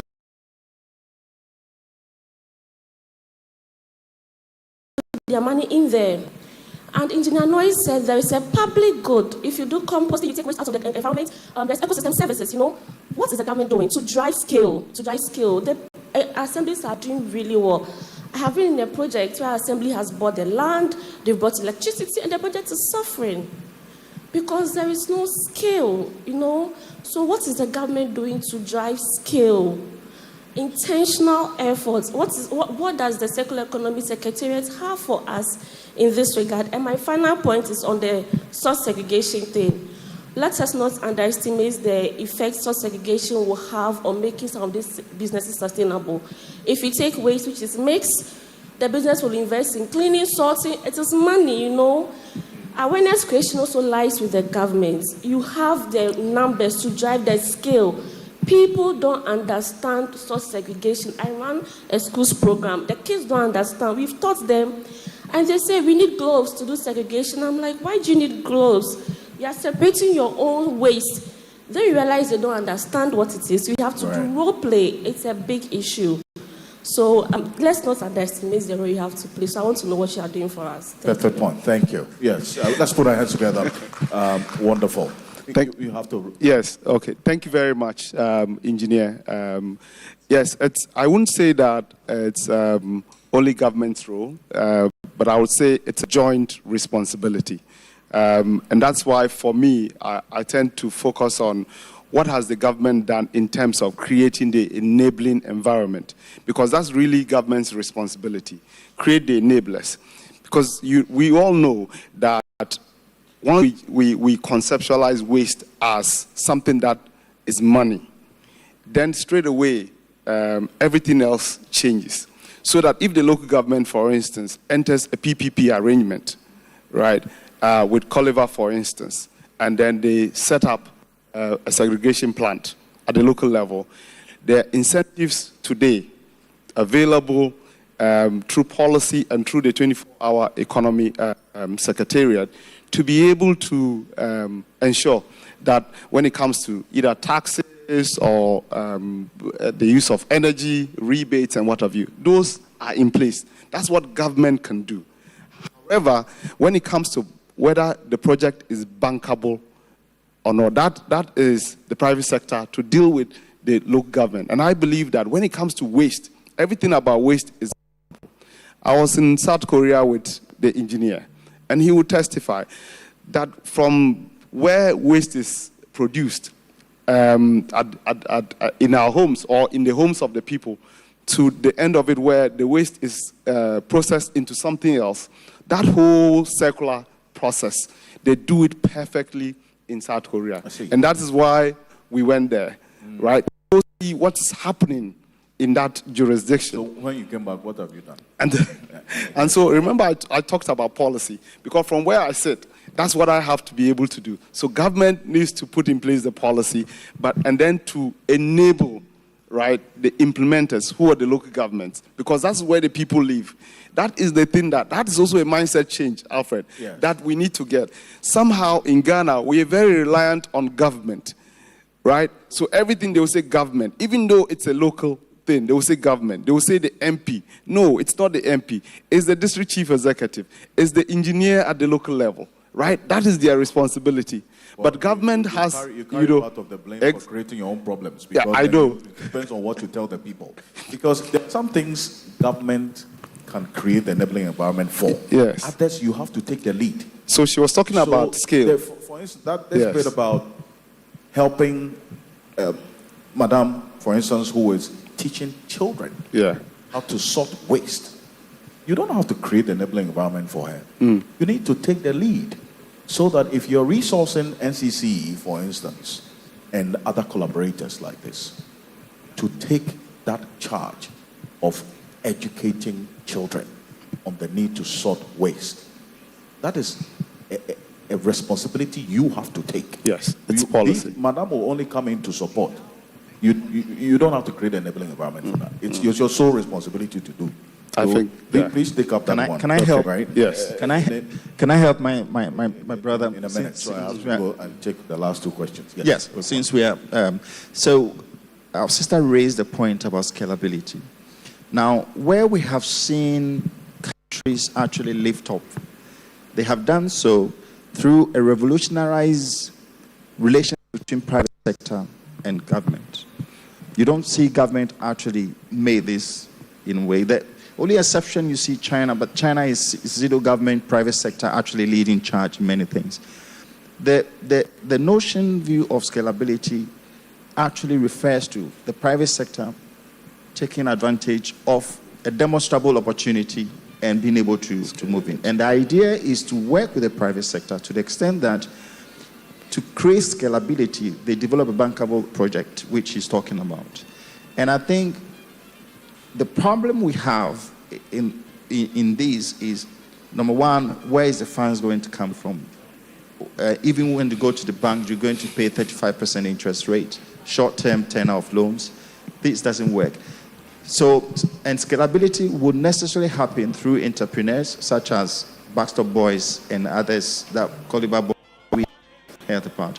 So we have to try and solve that problem. And in solving that problem, we'll have to create a fund that would enable them to provide patient capital, bring the capacity, and give them whatever it takes for us to scale up. And that's why in the 24 economy, we have set up the SME facility, which is going to provide this type of funds for you to do it. Okay. And so it is really not just the government. We need to stimulate the private sector to take up some of those demonstrable projects and run with it. And that's how we're going to make it happen. After all, we are importing $30 billion of waste into this country every year, which is creating jobs for somebody else. How about we really focus on circular economy, replacing all the $30 billion of that opportunity here, so we can provide a recyclable.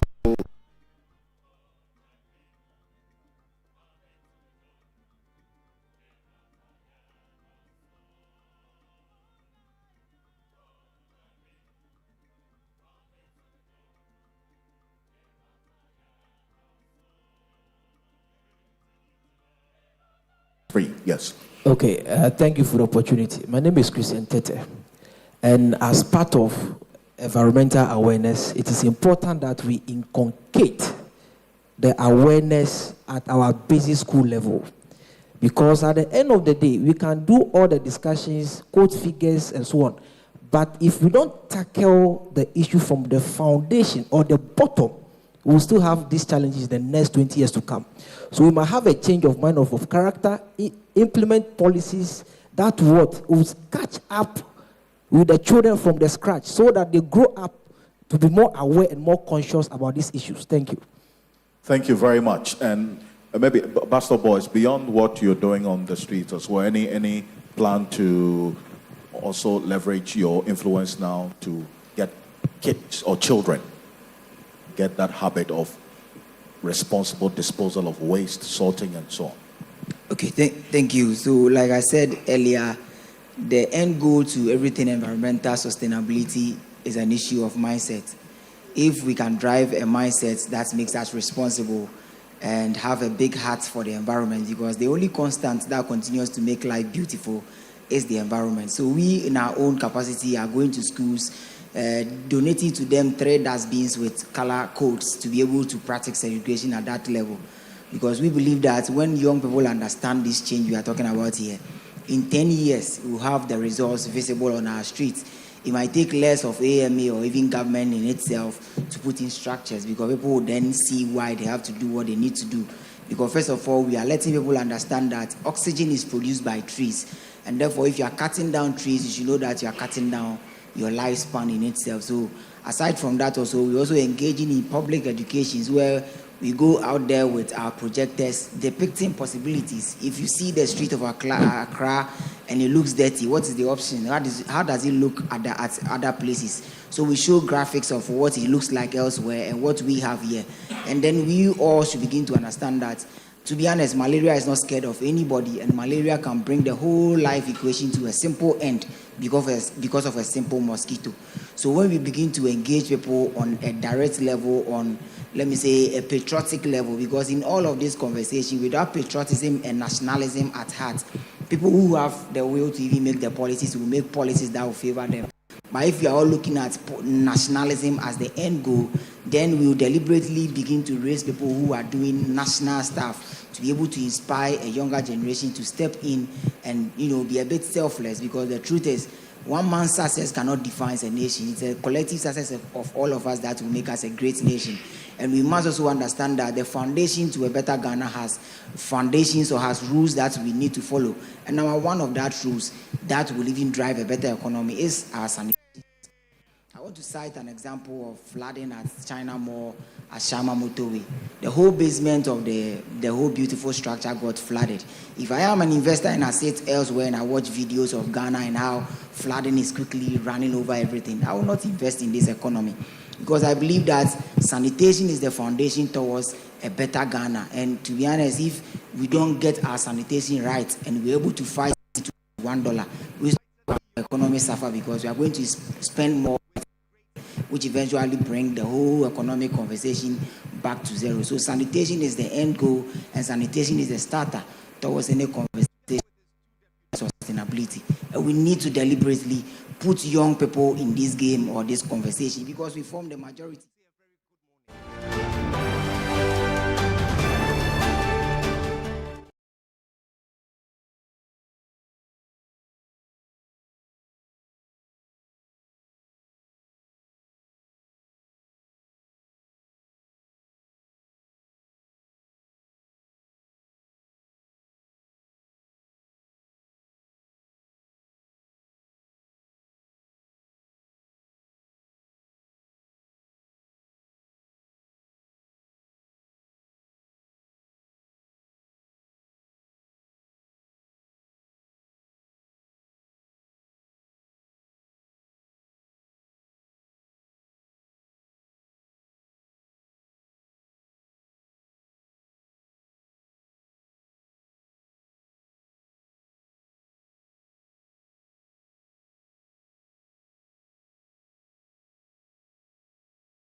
Honorable Nana Oyebampo, Excellencies, members of the Diplomatic Corps, Your Majesty, Ojiahokwo Yao JB II, Paramount Chief of Sefi and Hyosu Traditional Area and President of the National House of Chiefs, Your Majesty, King Takite Kutsu II, Gamanche and President of the Ghana Traditional Council,